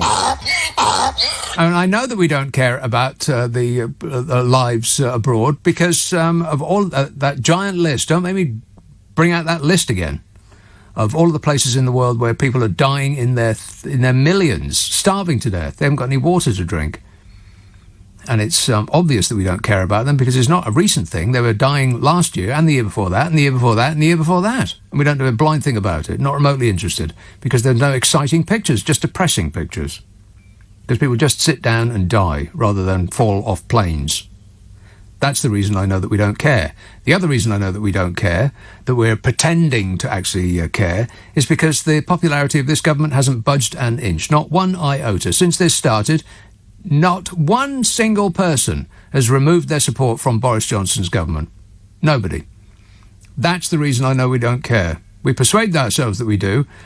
We furrow our brow and look perplexed and concerned, but we actually aren't. We just move on with our lives and then turn our efforts, as callers have been saying at the beginning of this show, we turn our efforts into pushing any refugees back out to sea. Because, they might come in here with a disease. Anyway, David, you brought us down enough. Thanks a lot, mate. 0345 6060 973. John texts, there are people who expect and sometimes demand a good NHS while they continue to vote Conservative. That's right. After 10 years of austerity, what did we do as a nation? We thought, yep, the party to fix the problems that have been caused by the last 10 years of the Conservative Party is the Conservative Party.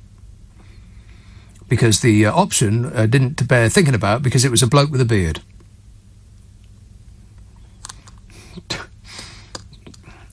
We all of the things that we say are really important to us aren't.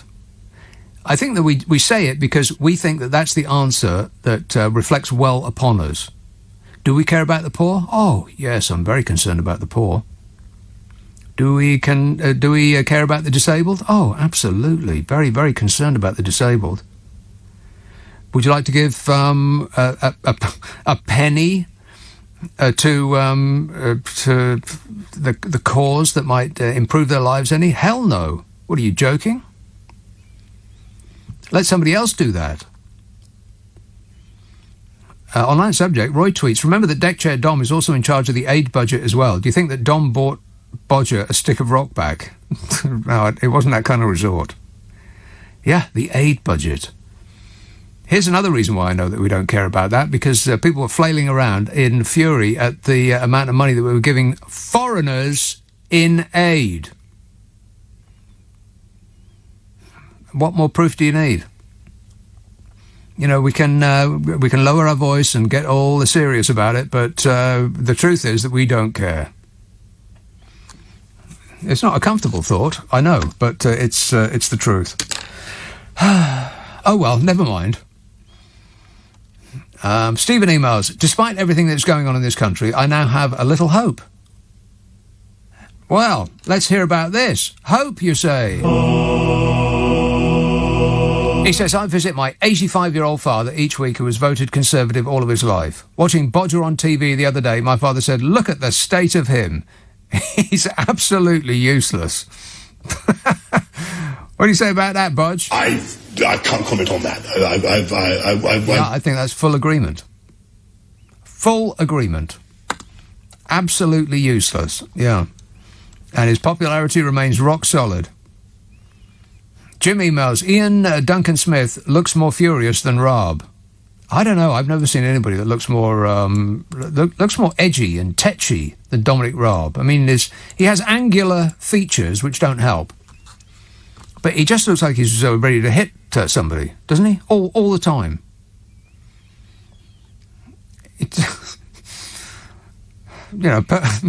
Perfect for our chief foreign diplomat.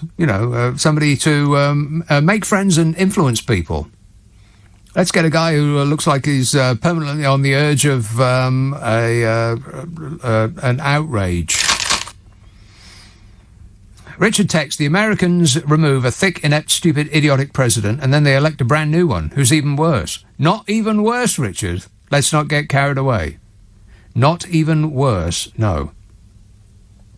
At least he has some decent bone in his body, as opposed to Donald Trump, who was a great sack of malevolence. Oh, shut up! There's not a single decent part of Donald Trump at all. He's 6 foot of fury. He's not... Biden might be inept on this issue, but it was Donald Trump's deal that propelled him along this way. And the thing with pulling the troops out, it's a popular move in America. People actually approve, because they're as concerned about foreigners as we are. Not at all. Don't care. I think the problem is human beings. I've met human beings, and I'm not keen. Ollie texts, glad to hear that you've noticed how angular Deck Chair Dom's face is. There's not one part of his face you couldn't open a beer bottle on.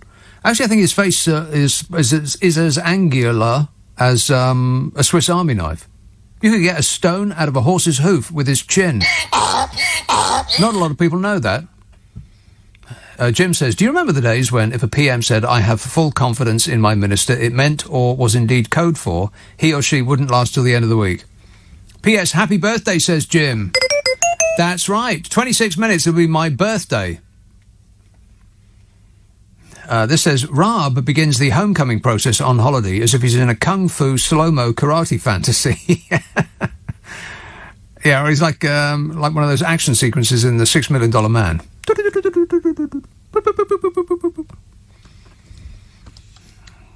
They should remake The $6 Million Man. I mean, I wouldn't watch it, but they should do it anyway. They've remade everything else. I want to talk to you about Christmas. I'll do it in a minute. First of all, here's South Wales. Hello, James. Hello, Nick. How are you doing? Great, mate.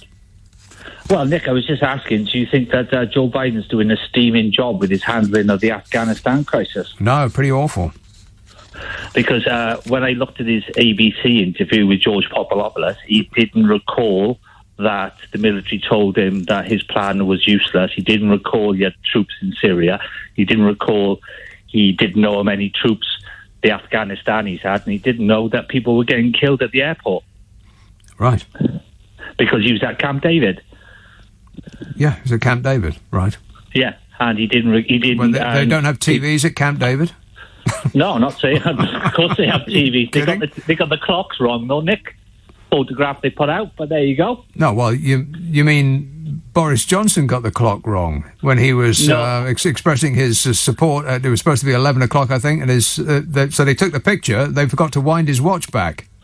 Same as they did in Camp David, because the Russians and the British were 2 hours apart when they should be 3 hours apart. So we know that was a fake photograph. All I'm saying is that I think President Trump would have handled this. Are you kidding me? It's Trump's deal that's the problem. No, it's not. Trump of course it is. Trump would agree to withdraw by May. He had a 3-point plan. Biden delayed it till September. Yeah, till September the 1st. Right. And he's got no plan. There's people getting killed at the airport. What was his plan, James? His 3-point plan? What was his huge and tremendous plan? Well, ask President Biden, because he's the guy that ripped it out. You just said it. He had a 3-point plan. No, you said it very confidently. Well, so what was it? What was it? For the evacuation of the United States citizens from all points of Afghanistan, not using Kabul airport, but using Bagram airport. But Joe Biden decided to go ahead with Kabul airport instead of Bagram, because Bagram would have been easier to basically defend. James, no, Nick, Trump fans absolutely slay me. I mean, you're just so desperate to try to prove that because nothing is perfect following Trump, that he was in some way visited upon us by God. He was the worst president probably in history, certainly in our lifetimes. The biggest liar that has probably ever run for or achieved office, Donald Trump. A huge, furious bag of malevolence that has allowed anybody that got into his orbit to get run over while he flew away free. The worst person that has probably ever run a country, Donald Trump, and you people are still trying to defend him. It's just mystifying. Days before the anniversary of September the 11th, 2001, 2 years ago, President Donald J. Trump had a novel idea. And that's that he would invite the leaders of the Taliban, the group that harboured Osama bin Laden in Afghanistan, as the founder of Al-Qaeda plotted his strikes on America, to join peace negotiations at the Camp David presidential retreat in Maryland. The notion of any presidential meeting with the Taliban, let alone one close to September the 11th, stunned many of Mr. Trump's top advisers. But Fat Donnie was eager to continue with the meeting with the militant group, which the United States had been fighting for almost 20 years. And he pursued his goal of removing American troops from Afghanistan by the end of his term.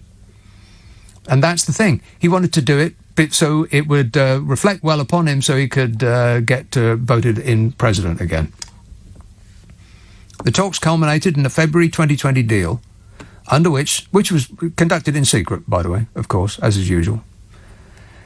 As is usual with Donald Trump. The deal under which the United States agreed to withdraw in return for Taliban promises not to harbour terrorists and to engage in their first direct negotiations with the Afghan government. Trump's Secretary of State, Mike Pompeo, attended the signing ceremony in Doha and posed for a photo alongside the Taliban leader, the man who is widely expected to become the head of the new Taliban government. Some former senior Trump officials now call that agreement fatally flawed, saying it did little more than provide cover for a pullout that Trump was impatient to begin before his re-election bid. They also say that it laid the groundwork for the chaos unfolding now in Kabul. That's not Biden's officials, that's Trump's officials who said that. Trump's second national security advisor, H.R. McMaster, said our Secretary of State signed a surrender agreement with the Taliban. This collapse goes back to the capitulation agreement of 2020. The Taliban didn't defeat us, we defeated ourselves, says Donald Trump's second national security advisor.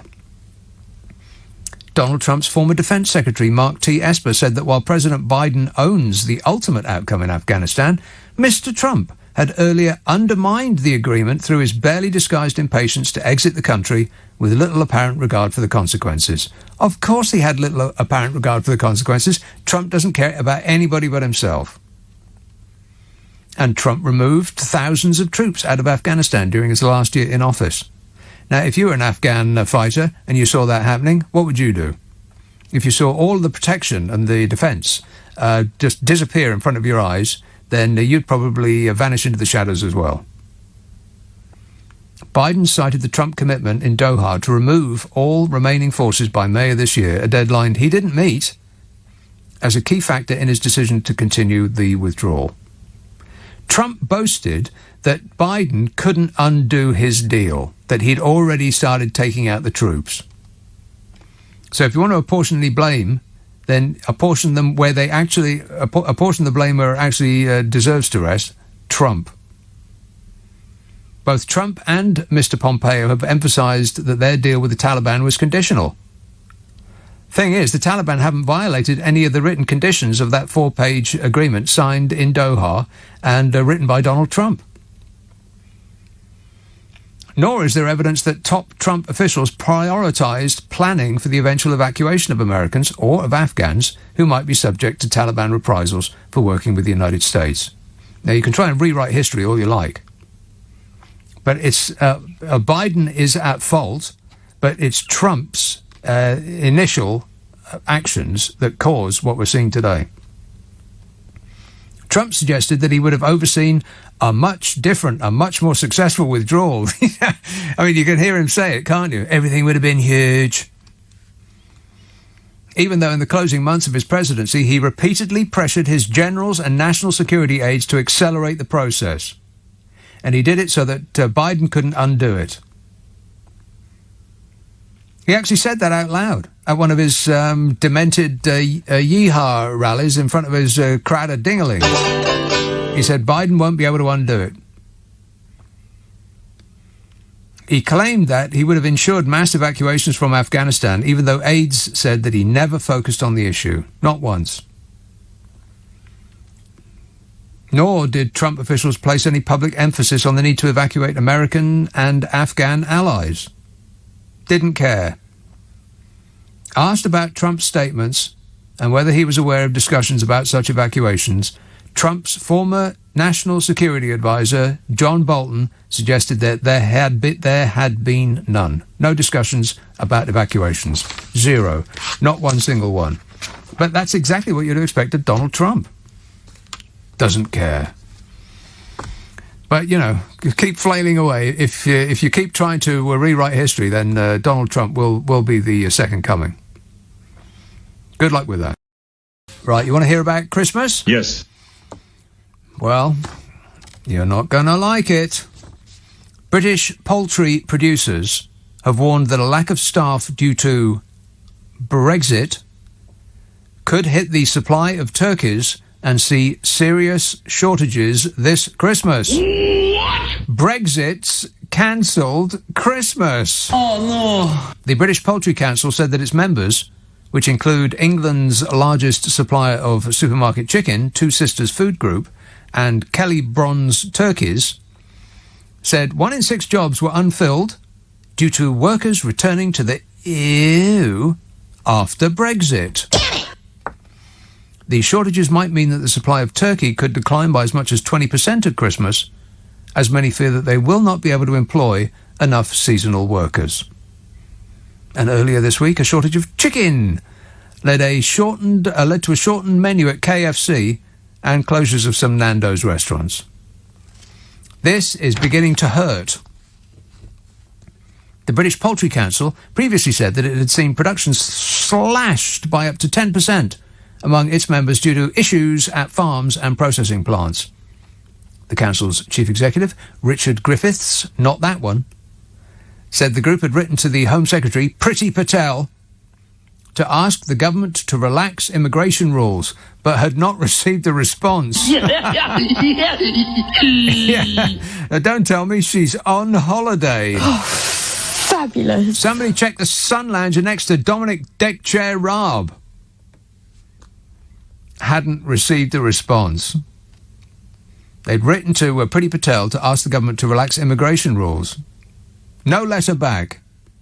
Big surprise, no? No. No. The British Poultry Council Chief Executive Richard Griffiths said our members are reporting up to 16% vacancies at the moment as a direct result of the limiting of immigration policies. You see, as with one voice, we said, we don't want your sort here. Go away. And they did. And then we said, where are you going? Come back. Traditional Norfolk Poultry, that's a company, revealed that the threat Britons may have to their Christmases as turkey numbers dwindle. Managing Director Mark said, the big problem we've got at the moment is labour.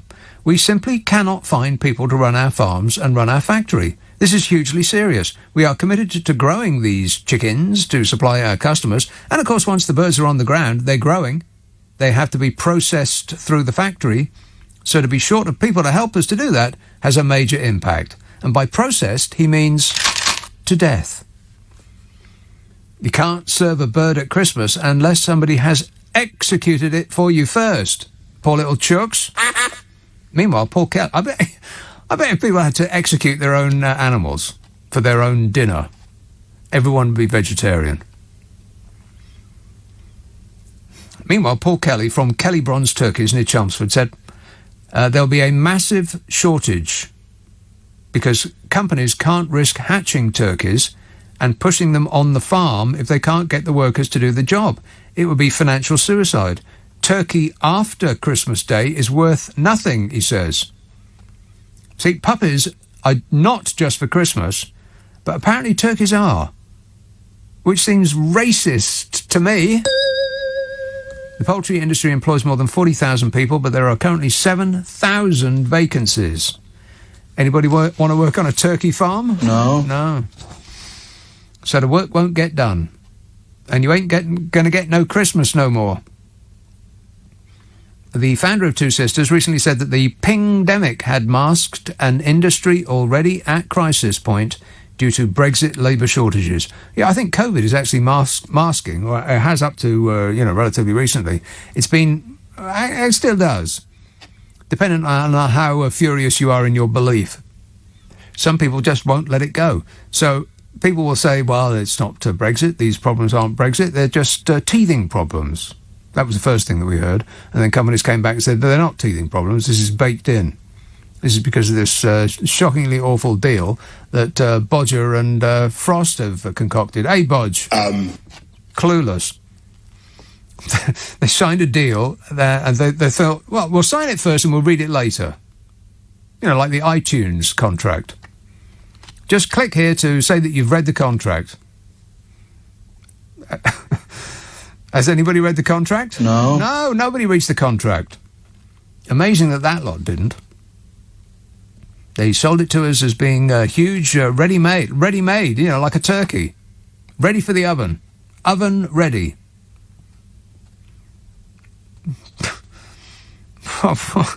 It's just amazing. What a way to run a country, eh? Dreadful. Shocking. Still massively popular. The company, the founder of Two Sisters, the company said 15% of jobs within its 16,000 workforce unfilled, with entry-level jobs proving the hardest to fill. The heightening crisis came after several Nando's restaurants closed and KFC ran out of Zinger and Tower burgers. What's a Zinger and Tower burger? Is that two things or one thing with a long name? Anyway, they ain't got one. They're off. Customers using the KFC app in Kent couldn't order the meals on Thursday with a message simply reading, unavailable. One of its outlets in Hull posted a message in its window explaining it was low on stock. The notice, topped with an image of Colonel Sanders, asked for visitors to be kind to staff because it's not their fault. They said, be polite! Yeah, it don't cost nothing, do it? Not their fault. I expect it's Bodger's fault. What do you think, Bodge? I can't comment on that.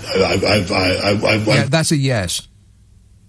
Traditional Norfolk Poultry, the company, revealed that they simply cannot find people to run their farms and run their factory, branding it hugely serious. Nando's revealed that it had been forced to shut almost 75 restaurants due to a lack of chicken. What? Experts earlier raised fears that chicken could be slashed at pubs as well as restaurants. And guess what else might not be on the shelves anymore? Booze. Yes.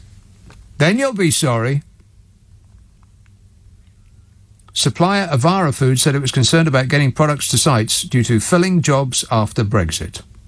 A spokesman said, "Our concern is recruitment and filling vacancies when the UK workforce has been severely depleted as a result of Brexit. This is causing stress on the UK supply chains in multiple sectors." Yeah, you keep hearing it over and over again. Still, we knew what we were voting for. As I've heard about 1,000,000 times. A spokesman said, Labour availability is an issue totally separate to the pandemic and one which has the potential to affect UK foods manufacturing for a lot longer. A similar story can be seen in the hospitality industry, where vacancies are outstripping the available workforce. You know, but these are just experts who work in the industry, so what do they know? No chicken for tea. Christmas is cancelled. The shelves will be empty. It's those sunny uplands we were promised. It's why we elected to leave the EU. We knew what we were voting for. Here's how it's going. The army have been put on standby to shoot Brexit. 2,000 HGV drivers from the Royal Logistic Corps and other corps are reported to be on a 5-day notice to help distribute food and other essential supplies, including medicine. Medicine! How's Brexit going, Nige? Brexit's going great. Right. Okay, some tweets and such, and then the news, and then something else. James tweets, "Our weather doesn't need sun or warmth. We are a warm union of nations." I assume you're being sarcastic. But that's a good thought. I mean, we could all get into our gym jams and give each other a hug, just to be warm. Disgusting. Dave tweets, "Can you confirm for me if it was National Don't Wear Your Mask in Parliament Day on Wednesday? Because most of the opposition and Mrs M were wearing theirs." That's right. Yeah, the Labour Party were wearing all their masks. As per government instructions, the government weren't. They really do lead by trolling, don't they? I do think they wake up in the morning and think, what can we do to them today? Because there doesn't seem to be anything up to this point that dissuades them from supporting us. It's sort of like, I don't know, they just enjoy the torture. I think it's probably a public school thing. "Thank you, sir, may I have another?" It's an S&M thing. They're the S's and we're the M's. We love a bit of it. They're just testing us. How much can we get away with today? I don't know. I know. Let's tell them that they all must wear masks when inside, and then we'll all show up without one in close confines. Hundreds of us, all jammed together. We won't wear masks, and we'll tell them that they have to. Let's see if we can get away with that. Oh, boy, I bet they wake up laughing.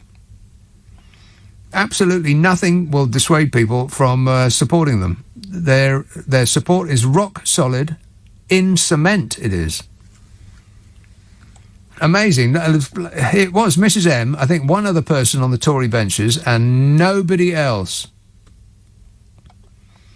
Mike tweets, "Currently in the south of France, 30 degrees centigrade every day. Shops overflowing, everyone wearing masks and showing vaccination status to enter restaurants. Tell me why I should return to the UK. Not sure I can face the misery." Yeah, 30 degrees and sunny every single day. Yeah, well, thanks a lot, Mike, but we don't wish to know that. Yes, oh, and by the way, happy birthday to me. I'm sorry if this sounds selfish, darling, but it's me. Absolutely fabulous. Mark emails, did you see Rob has been found to not take a phone call to save lives while on his holidays? He was photographed at his desk on the phone by an official photographer this week. Yeah, I saw that. It looked like he was yelling at a quisling on the phone. Furious he was. But then his face falls furious. It's just how it hangs. Shane says that the Afghans are being offered the vaccine on arrival. Well, this is in relation to a call, it seems like days ago on this show. Somebody was, calling up concerned that the Afghans coming in here might carry disease. Paul says, the end of the day cult members are quite repetitive and two-dimensional. I don't know what you're talking about. And this says, the polls say more about the absence of an effective opposition than the Tory party. Oh, do me a favour. Because oh, please. That's exactly like people say, oh, well, I don't go and vote because they're all the same. No, they're not. They're not all the same. Just pick one. Pick the least worst. Mike emails, Kamala Harris must be hoping that the wind-dried relic survives long enough for the Afghan war to blow over. Yeah, he does look like he's been wind-dried. That's absolutely right. He's like desiccated. He looks like 6 foot of beef jerky, does Joe Biden. 0345 6060 973. I want to talk about Chaz and Extinction Rebellion and all of that lot. But first, here's calling Kings Lynn. Hello, Craig. Good evening, Nick. How are you? Good, thanks. Good. I've got a bit of a question about the... a bit of a question? Yeah, just a little bit of a question. Right. Can you give me a whole question? Okay. I'll tell you what, I'll give you 2 or 3. Very quickly, has Ireland left the European Union? Oh, what, is this a pop quiz now? No. It's nothing to do with the Eurovision Song Contest. Right, just get to the point. Well, guess what? What? There's serious chicken shortages in Ireland, in Southern Ireland. And they haven't left the European Union, unless you know something I don't. Yeah, I hadn't heard. Well, I hadn't heard that there were serious chicken shortages in Southern Ireland. I hadn't heard that. I hadn't read that anywhere. Yeah. Where did you get that information? I got that from the Irish Times and the Irish Post. It's on their website, on their front page. Is it? Yeah. Well, where did they get their chicken from? Well, they supposedly rear most of their chicken for Southern Ireland, in Southern Ireland, and from Europe. I bet they get their chickens from us. Being as how most of the trade goes between us and them. But there's another important point as well. Mm-hmm. Do you think Unite are an expert on workforces, possibly at Sandycroft, which is where most of the chickens are actually produced? Would you think that the British Poultry Council know about poultry? Well, shall I tell you quickly what Unite say? Well, they put the press release yes or no? Do you think the British Poultry Council know about poultry? Yes or no? Well, No. Well is not a yes or no. Yes or no? Do you think the British Poultry Council know about poultry? What they do. Your only options are yes or no, Craig. Well, well is not yes or no. I'll ask you one more time. Do you think the British Poultry Council know about poultry? Brexit is the... See? I'm going to go ahead and say... Yes. Yeah, I'm going to go ahead and say yes. I think that the British Poultry Council probably do know about poultry. They said that the reason that you ain't going to get no chickens at Nando's or KFC or any of the rest of these places, and you might not get a turkey for Christmas, is because of Brexit. The biggest producers of chickens and turkeys in this country say that the reason that there's going to be shortages is because of Brexit. Everybody down the chain, from the very top to the very bottom, says that it's going to be about Brexit. But you go ahead and believe otherwise, Craig, because, you're keeping the faith. Those sunny uplands were going to come into view any day now. It's painful. I don't want to talk about that anymore. I've talked about Brexit for about 5 years, and people made their mind up instantly on the spot. They thought, well, we'll get fewer foreigners. Nothing could possibly go wrong, and they will not be dissuaded from that opinion.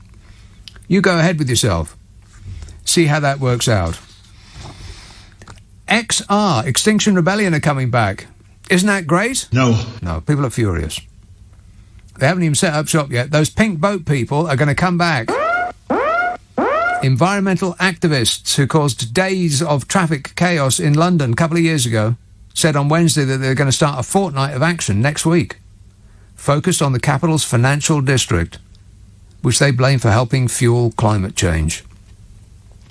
I've mentioned several times on the air that I was in that area when the pink boat people rocked up in Oxford Circus, and it made the centre of London fabulous. There was no traffic. It was marvellous. It was like London had been given back to people rather than belching, spewing traffic.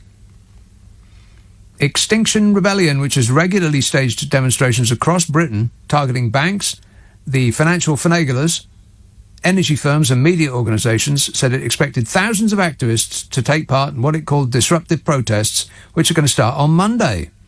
Priti Patel is loading her tasers as we speak. Because if you stop traffic outside Primark, well, that's one thing. But if you discombobulate a banker, this government will go full Terminator on you. Correct. Lawyer and XR activist Tim Crossland told reporters we'll be targeting the City of London because it's time that people understand the real contribution of the UK to this crisis. I think the real contribution of the UK to this crisis is that the government is saying, I'm going to do this, I'm going to do that. Don't worry about it. He said, this activist from XR said, the City of London is the arch financier of the carbon economy. It supports 15% of global carbon emissions. It hosts BP, Shell, Glencore, Anglo-American and Russian oil and gas companies such as Gazprom and Rosneft. And that's why we'll really never do anything about climate change. I mean, at best, it will be a series of I'm gonnas and a list of ineffectual changes that will cost us poor dopes who pay taxes, but leave in place the fortunes of the people that brought us this crisis. It's all about the money, honey.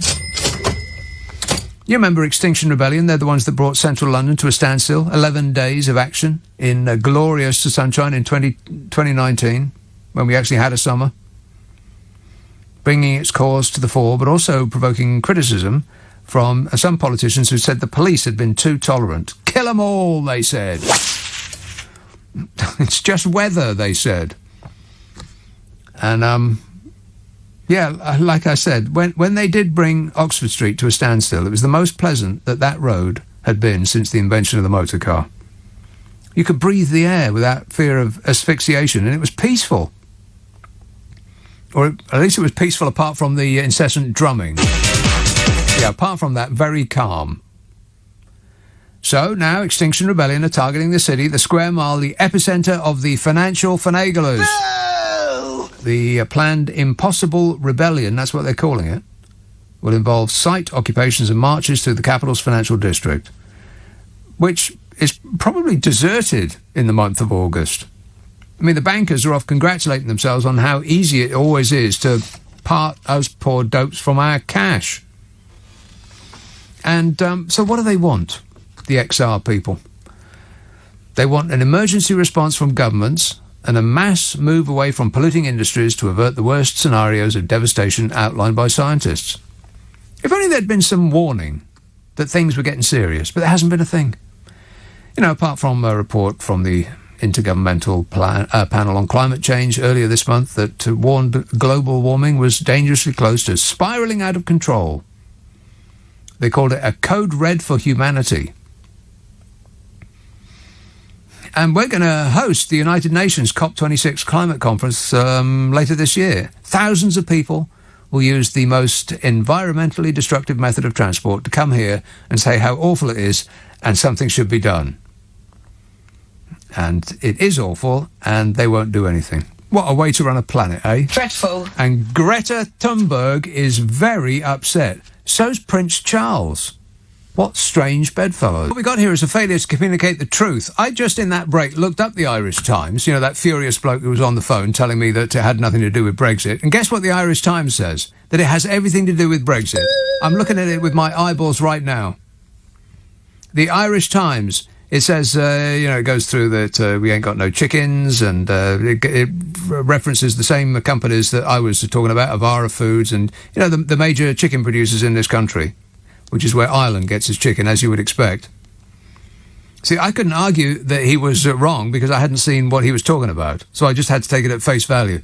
It turns out he was completely incorrect in every respect. Liar! It says as follows. This is the Irish Times, what he was quoting. An exodus of European heavy goods vehicle drivers from British shores, coupled with a shortage of operators in food processing centres, has created an unpalatable labour crunch and the sight of restaurants shuttering at a time when they actually have government permission to open. No butterfly chicken burger, just one more thing that nobody put on the side of a bus. Sounds like Brexit to me. I can't believe I let him get away with that. It's just because I'm a nice person. It's my birthday. Oh, I mentioned that. I'll talk about Greta Thunberg. I also want to talk about Prince Charles.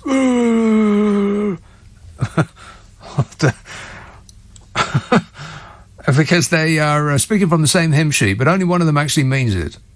I'll come to that in a minute. Halifax, hello, Jack. Hello, mate. How are you doing? Good, thanks. Good. Is it your birthday? It's my birthday. How did you know that? Many happy returns of the day. Thanks. All the very best. Oh, was that it? No. Oh. Talking about Afghanistan. Oh, okay. Back to that. Yeah, no, that's what you may have put me through. I think it's very interesting, or not interesting. It's terrible what's happening. It's awful, obviously. It's dreadful. Seeing the people going through that. But I don't think we really get the full story. We don't get the history of it. History? Right, Nick. Oh, yeah. God, you're not going to talk about history, are you? Well, it's interesting, isn't it? Don't you think? Oh, history. Just names and dates. I can't stand it.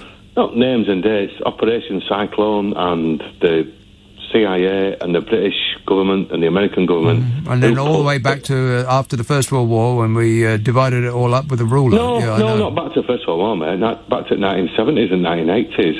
So it's not ancient history. Back to the 1980s when the American government, the CIA, in cahoots with our government, put these people in.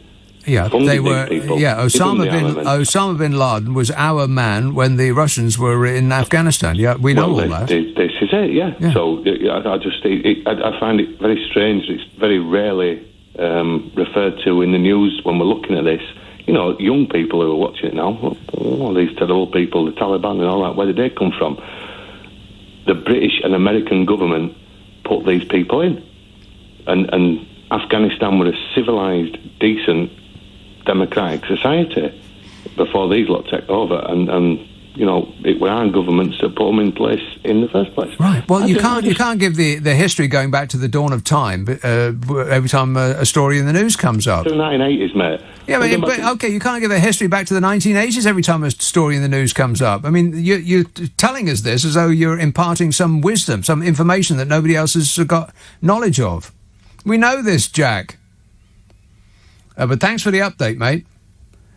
Steve tweets, will Mr. Johnson send Robert Jenrick to tour the media studios tomorrow, telling us that Dominic Raab actually never even went on holiday? Yeah, I wonder who's going to get wheeled out tomorrow. Whose turn is it tomorrow? It's not going to be Priti Patel, is it? I do know absolutely, totally and for sure that it won't be Dominic Raab. I bet it ain't Dominic Raab. He ain't going to be on duty tomorrow. Betcha. And it won't be Bodger Johnson either. It'll be some hapless quisling.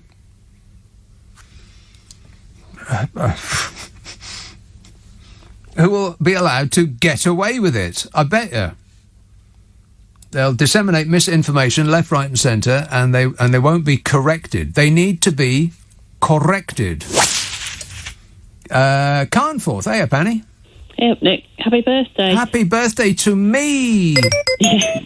How many is this? 30. Was it 40? Is it 50? It's 60. 60. 61. Oh, my God. You're officially old now. How is that even possible? I know, it's terrible, isn't it? Time flies by, kids. Listen to me when I'm telling you. Time flies by. It seems to drag when you're, up till about 16, 17 years old. It just ticks by so slowly. It's really boring. And then you close your eyes and you open them again and you're 105. I know, it's terrible. I'm going to be a pensioner in December. Wow. Dreadful. Anyway, I rang up because I just couldn't believe that bloke, the one that you were just talking about, that was waffling on about the Irish Times or whatever it was. And I thought, these people, when are they just going to stop arguing that black was white? I mean, it's so obvious that Brexit is a complete disaster now, because it's not just the chicken thing. It's everything on the shelves in the supermarkets. And you were saying about the army. Yeah. I was listening to an interview with I think it was the bloke who was the head of the Road Haulage Association or something like that, anyway, it was called. And he was saying that will simply not cut it at all, because there's tens of thousands of lorry drivers short. Not 4,000 of them, the army people, isn't going to make much difference. Right. And they've asked, I think it was yesterday, they've asked, the association or whatever it is, if the government can give temporary visas to... that's right, yeah. And to which they got a flat no. Well, they got no response at all. Priti Patel was asked specifically, can we are desperate, we're trying to keep our businesses running here for the benefit of the nation, can we just allow a few foreigners here and there come back in? And the answer they got was none at all. Zero. None at all. Yeah. Crikey. Oh, I'm sure Bodger will get his Christmas turkey. It's just the rest of us who'll probably say, let them eat nut roast or burgers or something. Bodger Johnson is a Christmas turkey. Just stuff him, put him on the table. No, and it's not just, the lorries and everything. It's everything else. Health and social care absolutely struggling at the moment. There's 200,000 vacancies in hospitality in this country. 200,000 vacancies in hospitality. It's story after story after story. Restaurants can't get the chefs. They can't get the waiters. Bars can't get to the booze. Booze is drying up, for crying out loud. Booze. I mean, that's really serious. I went to the supermarket the other day, and the spirits shelf was practically bare. What? Oh, there'll be riots over that, Nick. That's the one thing that'll get people going if there's no alcohol. People will have to start to come up with ever more inventive ways to blame the European Union for being mean to us. Yes.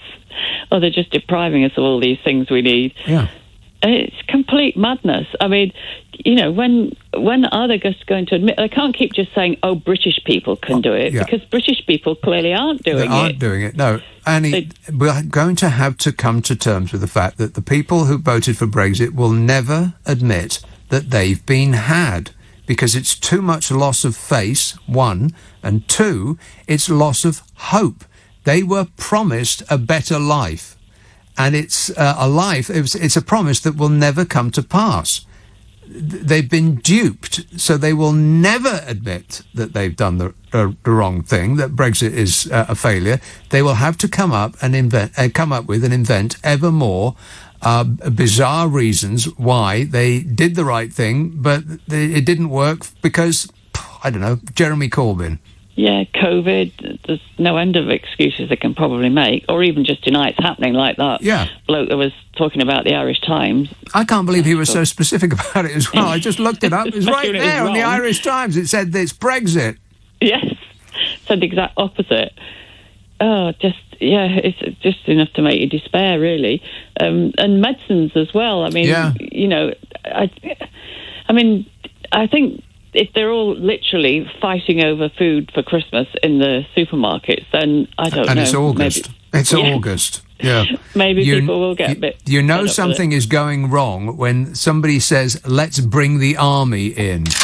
Yeah, definitely, especially when there aren't enough of them. Yeah, that's a sign, that is. Yeah. All right. Thanks a lot, Annie. Cheers, my dear. Ta-da. 0345 6060 973. Paul texts, Javid has to open hospital wings a bit quickly before they put any people in them.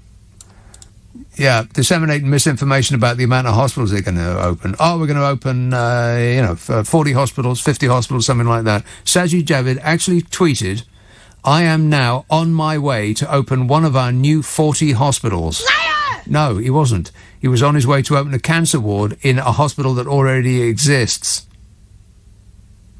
Just pause and let that sink in. And the government's popularity did not move one jot. Their popularity remains rock solid because of Brexit. Because the people that voted for them voted for Brexit, and because they haven't been delivered this better life yet, they can't admit that they've been had, because that would be to lose face and lose hope. So they will never admit it. Which means that they will always support the Conservative government, because to do otherwise would be too much loss of face. And that's where we are. What a way to run a country, eh? Dreadful. I am stunned. Catherine says, why doesn't woke humanitarian MP, or PM rather, Arden, out of New Zealand, take in the Afghani 5,000? New Zealand has more room than the UK. Says Catherine. Catherine, are you a serial texter? Because there's somebody called Catherine who keeps texting me with the stupidest things. Maybe change your name every now and again, because I think you are bringing disrepute to Catherines everywhere. I mean this with the greatest possible respect and with love and affection. You're an idiot, Catherine. Richard texts, do you remember when Hillary's emails were a thing? Why didn't Matt Hancock's emails ever become a thing? Yeah, exactly. There's a lot of emails that very handily went missing. Curious. A lot of people's phones broke all at the same time. Isn't that strange? Curiouser and curiouser. And absolutely nothing happened. I think it's why they're smirking so much. The Conservative Party should swap their symbol. What is their symbol at the moment? It's a tree or something, isn't it? Whatever their comical symbol is at the moment, they've greenwashed themselves. I think it's a tree, isn't it? They should swap it for a smirk, because it suits them more. This text says, I'm really pleased that there will be a shortage of turkeys. If we stop breeding them, then we won't eat them. Simple. Keep turkeys as pets. What? Pets? Does anybody want a pet turkey? No. Says, just make a big nut and mushroom roast with onion gravy. Yum. That actually does sound pretty good. As a side dish for a turkey. Tom says, humans in charge of animal welfare. We can't even deal with our welfare. Well, that's a good point, yeah. And Andrew says, we've had a democratic referendum already. The result was derived 5 years ago, and that the UK should leave the European Union. So you're going to dig your heels in and insist that it's a good idea, regardless of the consequences. That's a good plan. How's that working out for you, by the way? Jill tweets, I think we're going to regret Brexiting. Going to, Jill. Over 50% of the population regrets it already. Way ahead of you. And Steve says, the middle of winter here in Brisbane, Australia. Sunny, 26 degrees Celsius today. I suffer along, but you know me. I never complain. Stop whining. Yeah, 26 degrees in the middle of winter. Oh, my God. It's not even 26 degrees in the middle of summer here. Thank you, Steve, but we don't wish to know that. I really wanted to talk about Greta Thunberg and the Extinction Rebellion people. But these people, they keep calling me and calling me. How do they get my number? They just want to talk about Afghanistan. I've done that. I've done it over and over and over again, hour upon hour upon hour. It must have been like, over the past 2 days, it's like 5-6 hours. I'm going to put my foot down and talk about Greta Thunberg and Prince Charles.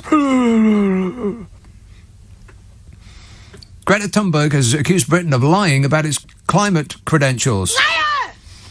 At a UNICEF press briefing, Greta Thunberg said the country is this one right here, guilty of creative carbon accounting, and suggested that it's a lie that the UK is a climate leader. Well, that sounds about right, doesn't it, Bodge? Yes. Speaking 3 years after she launched the Fridays for Future campaign, which has seen millions of young people protest against the lack of action to protect the environment, the 18-year-old said global leaders still treat the climate crisis as a faraway, distant problem. She said it feels like they're trying to create loopholes instead of actually trying to find solutions that would turn things around. She said that she was not optimistic about the COP26 climate summit in November that would trigger enough change. It won't. Not confident, not optimistic, it won't trigger change. But whatever change does come will be in large part down to her. I mean, think of that for a moment. Amazing. I had to look it up. It's just 3 years since Greta Thunberg, a 15-year-old schoolgirl, started to skip school on Fridays to demand action on climate change. 3 years. So just think of her when you don't do something because what difference can I make? The COP26 climate summit in Glasgow has been described as the world's last chance to tackle climate emergency, and Greta Thunberg this week delivered a withering assessment of the hosts. Well, they're all going to fly in at vast expense to the taxpayers and the planet and congratulate themselves on a job well done. They're going to hear conversations and addresses and say, it really is awful, something should be done. And then they'll all fly out again. The summit in Glasgow has been described as the world's last chance to tackle the climate emergency. Thunberg said it's a lie that the UK is a climate leader and that they have reduced their CO2 emissions by 44% since 1990. That's one of the lies that Bodger told in Parliament, wasn't it? That's going around. It's got like 30 million views on Twitter. She says if you include things like aviation, shipping, outsourcing and consumption, for instance, the burning of biomass and so on, it doesn't really look that good. So I'm really hoping that we will stop referring to the UK as a climate leader, because if you look at the reality, that's simply not true. Yeah, we outsource our pollution. We pretend that we don't do it, but then we have it done by other countries on our behalf. Thunberg said, they are very good at creative carbon accounting. I must give them that. But that doesn't mean much in practice. We hope that they will actually start treating this crisis like an existential crisis, and I don't know how many times we've said it, but we want them to stop talking and start acting. They want you to stop talking and start acting, Bodge. Yeah. Wait a minute. Yeah, it's a no from him. A major UNICEF report published this week warned that roughly 1 billion children across the world live in countries at extremely high risk of climate and environmental shocks. See, it's not the old people who have got us into this problem in the first place and are resisting any change. It's not them that are going to suffer. It's the kids. The study called Children's Climate Risk Index is the first analysis of the threat of climate change from a child's perspective. It estimates that worldwide 1 billion children are highly exposed to exceedingly high levels of air pollution, 820 million to heat waves, and 600 million to vector-borne diseases. Yeah, but who cares about them, though, right? Greta Thunberg said children are the ones who will be most impacted by this crisis and the ones that will suffer the most from these consequences. But children don't vote. So never mind. A government spokesman reiterated the 44% figure and said the country was proud of its efforts in tackling climate change, pointing out that reporting methods used for emissions is in line with the Intergovernmental Panel on Climate Change Standards for Reporting Emissions. Yeah, in other words, they bodged it. You know, like when corporations say that they pay all the tax that's due in every jurisdiction in which it operates. They found a loophole and arrayed its lawyers in front of it. We stand by our assertion that we are a world leader in the fight against climate change and are absolutely committed to meeting our future climate commitments, the UK government says. Yeah, right. We are the first major economy to legislate to end our contribution to climate change by 2050, and our net zero strategy, to be published shortly, will set out plans to do even more. Published shortly. You know, one of those oven-ready policies that, when revealed, will announce changes that will come due long after this lot have retired to a solid gold yacht and are buried up to their eyeballs in cash from all of those who have done so magnificently well under their leadership. We won't do anything about climate change because those industries that are causing it have too much money. Throwing money about so that we don't change anything in the short term, and to hell with the long term. No one cares about the long term. Short-termism is what's going to do for humankind. And these two stories in the Mail today about this. Stories on the same day. Prince Harry. You know Prince Harry, don't you? Bill! Yeah, that's him.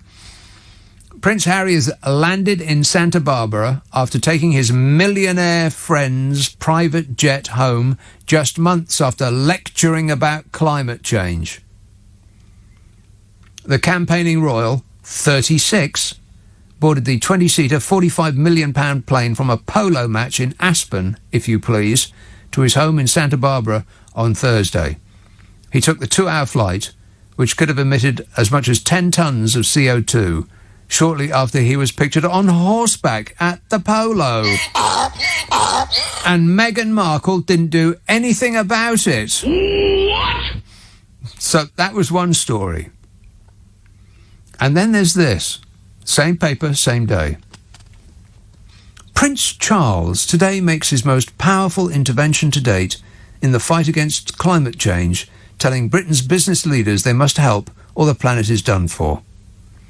The Prince issues a robust challenge to big businesses to join his crusade for action before it's finally too late. The heir to the throne says that humanity's only hope is for business chiefs to join world leaders in an epic battle to avert climate catastrophe. It says, writing exclusively for the Daily Mail, the Prince of Wales declares that business, with its trillions of dollars, has an absolutely critical role to play. Play. He says that unlocking this private sector investment could bring about a game-changing green transition. Using visceral and emotional language, Charles talks about the wildfires devastating his beloved Greece, saying the scenes have been terrifying and the stuff of nightmares. Well, that bit's true. He says we have no alternative. We have to do all we possibly can in the short time left to us to avoid an enormous climate catastrophe that has already begun to show its face in the most terrifying way. Right. That's today's article for the Mail.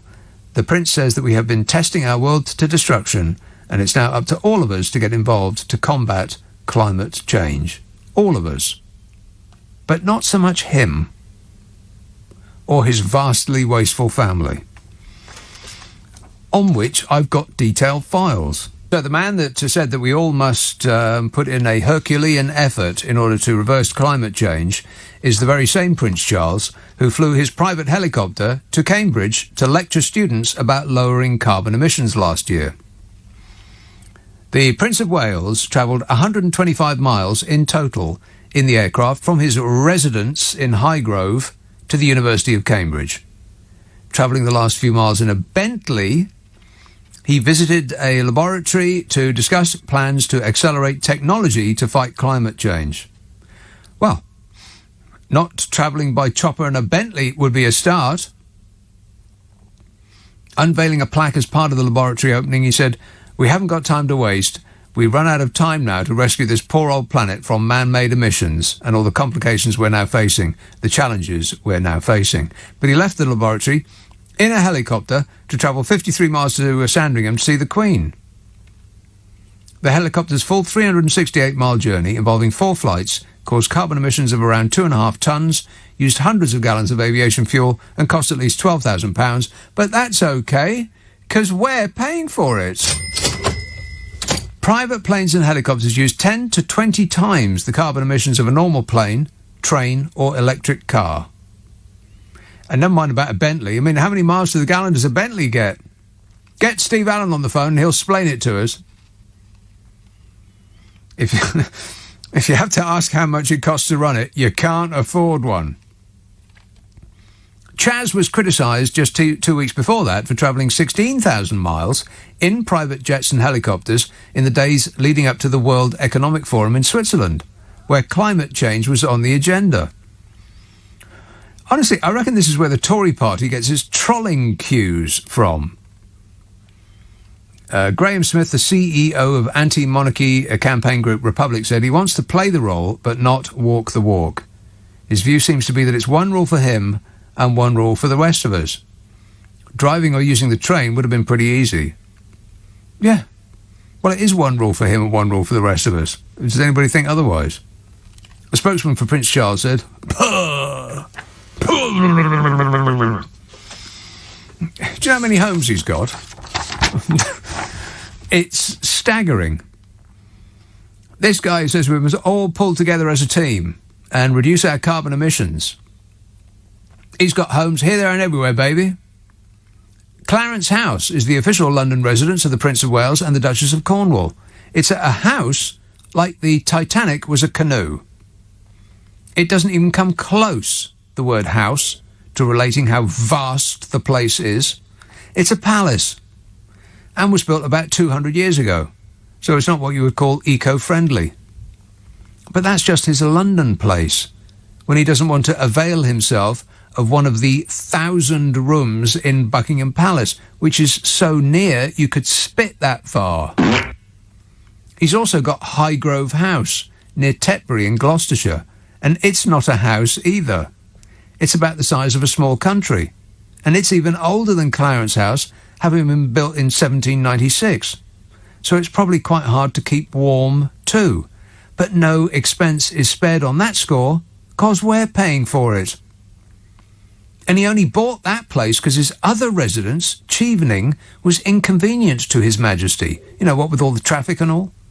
So he left Chevening, despite the fact that we poor dopes who pay taxes had stumped up £1 million to tart it up to his precise specifications in the 1960s, when £1 million went a lot further than it does today. And then there's Birk Hall, which is the private residence of the Prince of Wales and the Duchess of Cornwall in Scotland. It's the former home of the Queen Mother, who described it as a little big house, or what you and I would call a vast, vast house. And then there's... Warning! Incoming Welsh name, Llanwynarmod. That's probably close-ish. It's in Carmarthenshire. It's their Royal Highness's Welsh home. And it's the only place that he's got that looks remotely like a normal home, except it's not, of course, being as it's on 192 acres. And on the off chance that he's in Northern Ireland, of course, there's another castle, Hillsborough.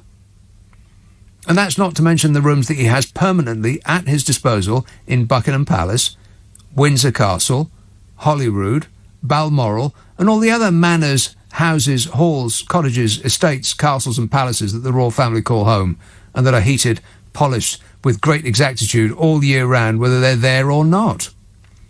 They must be the most wasteful family on earth. And they've got the nerve to tell us to conserve. I count 23 vast homes in this country alone. Who on earth has that many homes in one country? I am stunned.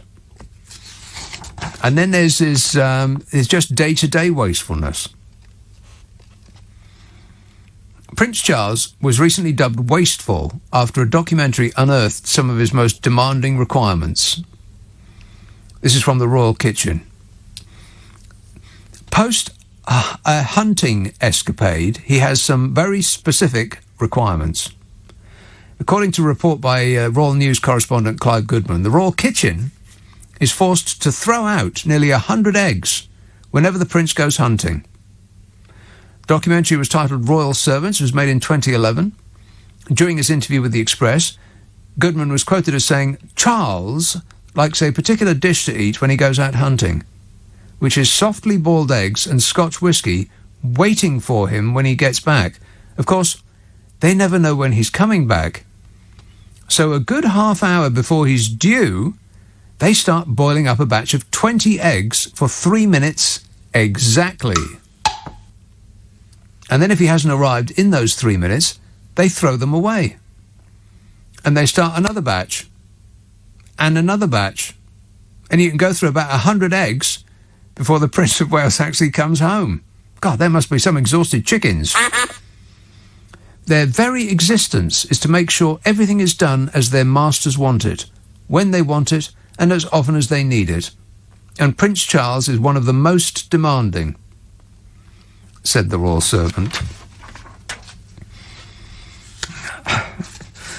It goes on. I'm running out of time. I've got so much on this.